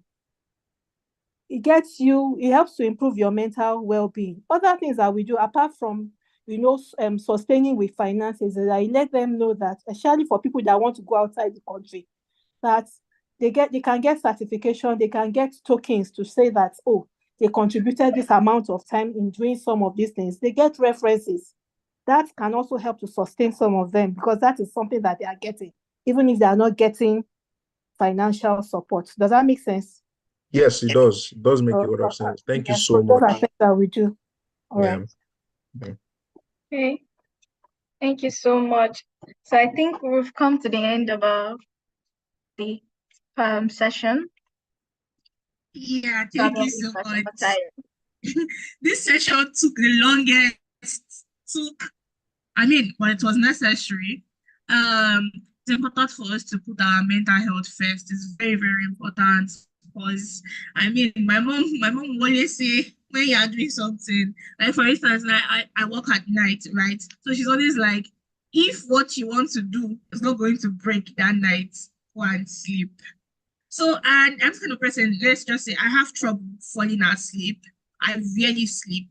Most of the time, I fall asleep, let's say 5 a.m. in the morning or like 6 a.m. and I still have to get up at 8 a.m. And I always like end up like really, really fatigued or something. So, like yesterday, I just sent Okwe a message by 5 a.m. I was like, Okwe, I'm going to bed now, right? Like, please wake me up because if I close my eyes by this 5 a.m., no alarm will wake me up at this particular point in time. So at the end of the day, I just said not to sleep at all. So as I am like this, I have not slept throughout the night. I am just running on caffeine at this point. But it's something I'm already used to. So my mom was like, oh, you have to find it.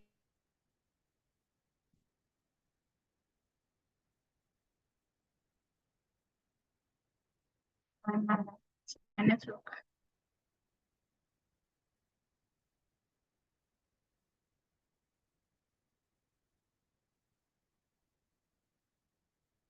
No.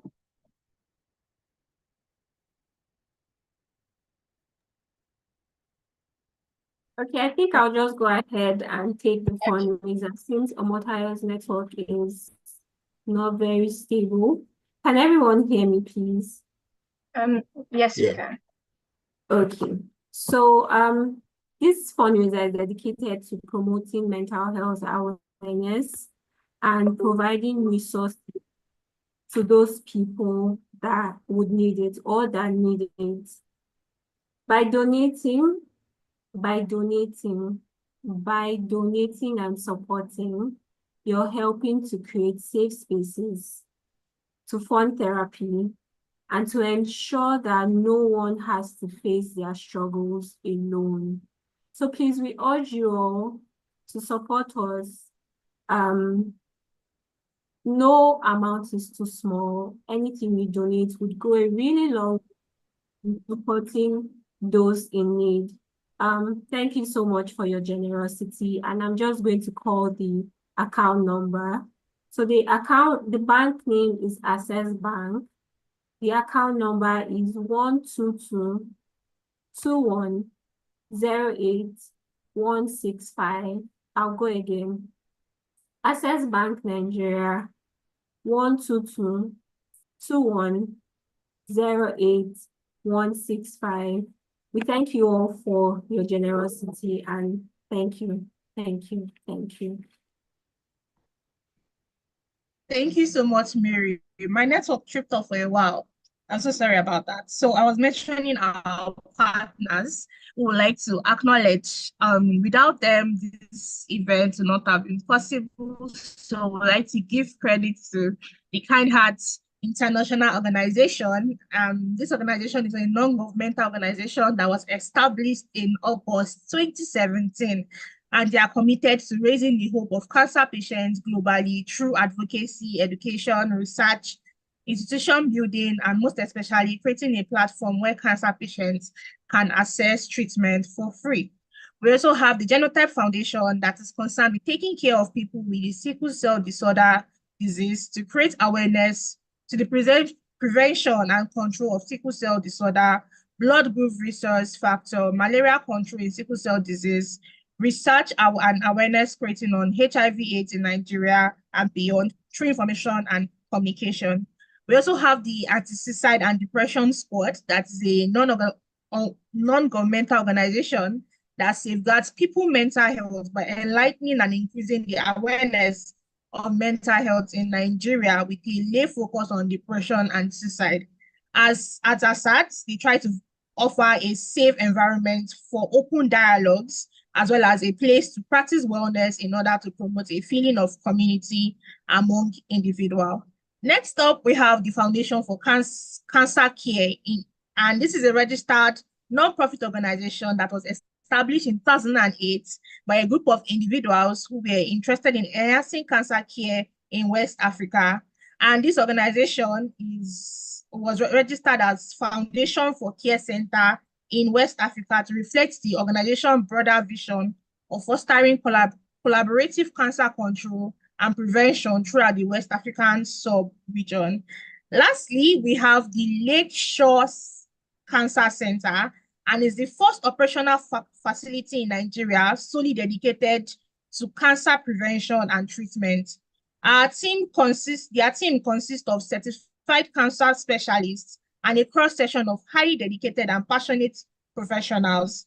LCC also have strong ties to the oldest cancer center in the world, the Roswell Park Cancer Institute, located in Buffalo, New York City. So I'd like us to appreciate our sponsors in our comment section, because this event would not have happened without them. So we say thank you to all our sponsors for their invaluable support. As we know, in the Executive Helping Initiative, we are committed to making a positive impact in society.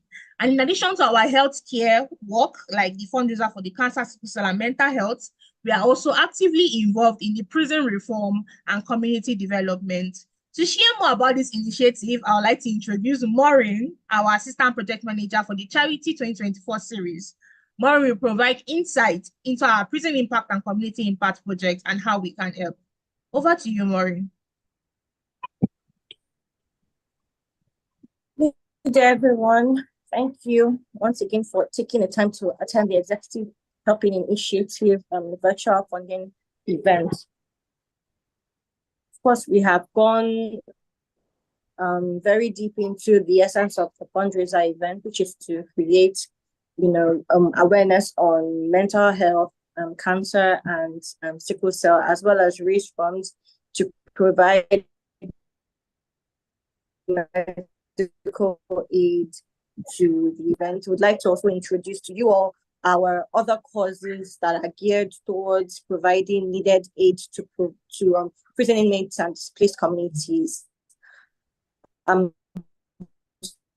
the first one is the prison geared towards providing welfare and legal aid to incarcerated inmates in Nigerian prisons. And so far, we have visited prisons such as Badagry Prison, Ikoyi Prison, and Kirikiri Prison. And so this year, we would be visiting the Kirikiri Prison once again, and with the hopes of renovating the workshops and to give them the opportunity to learn skills such as shoemaking, tailoring, and barbing, as well as provide tools that they can use to thrive in these vocations. And we also have the Community Impact Project, and that project is aimed to provide help to displaced communities here in Nigeria.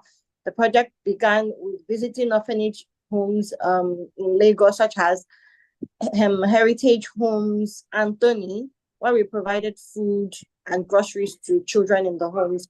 And so over time, we have expanded to not just visiting homes, but to also visiting displaced communities here in Lagos. And so far, we have visited communities such as Makoko, Jorabadia, Kadara community, Nebutemeta, Eyogun, Mafoluku, Ushudi, Mosha Jeffo Town, and Abati Iwaya, all in a bid to put, a smile on the faces of the people and to make a difference in the lives of the people of these communities. And so this year, we will be visiting the Agbonyi community in Ketu, where we'll intend to have a clothes drive, medical outreach, and community sensitization exercise. The dates for these projects are as follows. For the projects held for the Prison Impact Project, we'll be holding that event on December 7th, 2024. And then for the Community Impact, we'll be holding it as well on December 21st, 2024.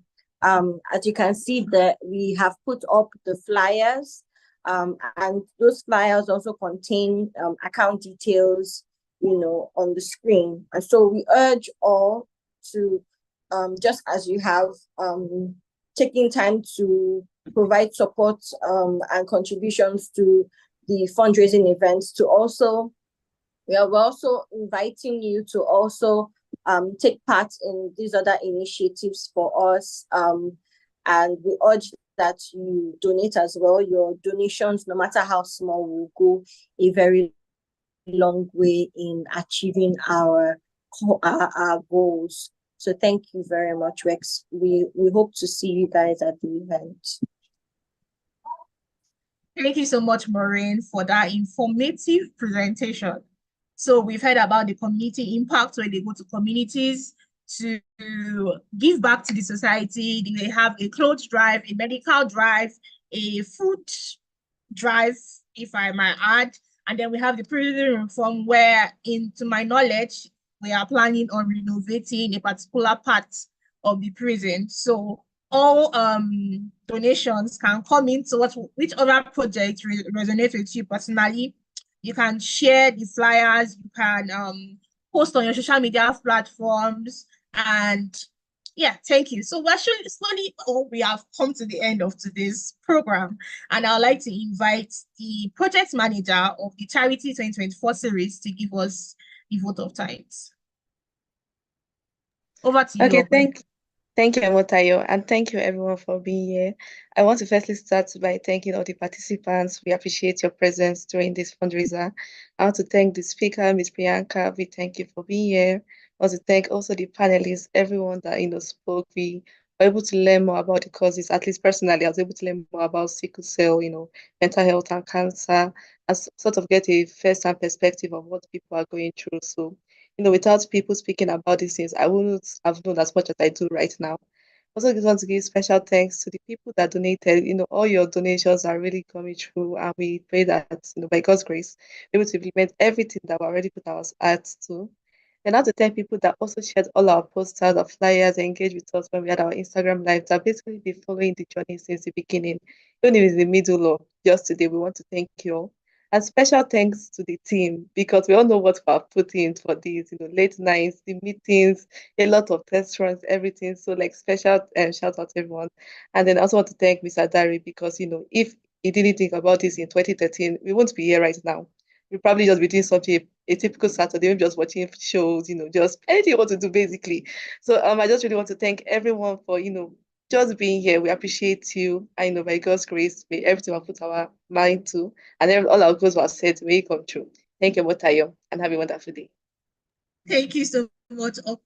That was really, really wonderful. I mean, the late nights were very crazy, especially yesterday, but I mean, we came through.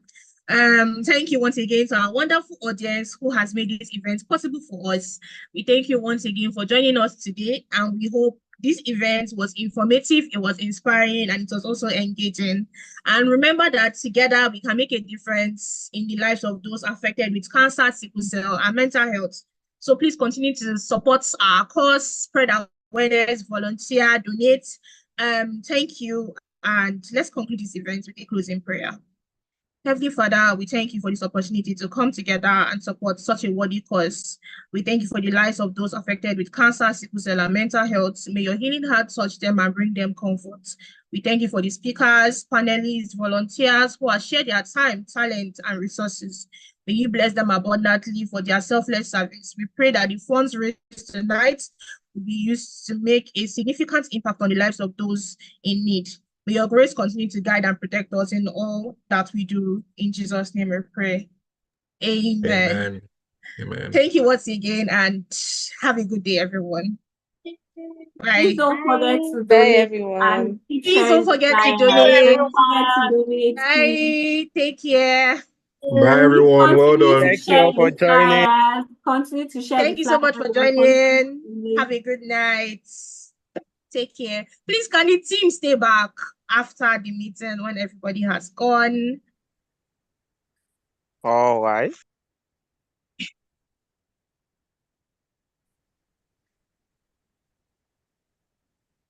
Let's just wait a few minutes so that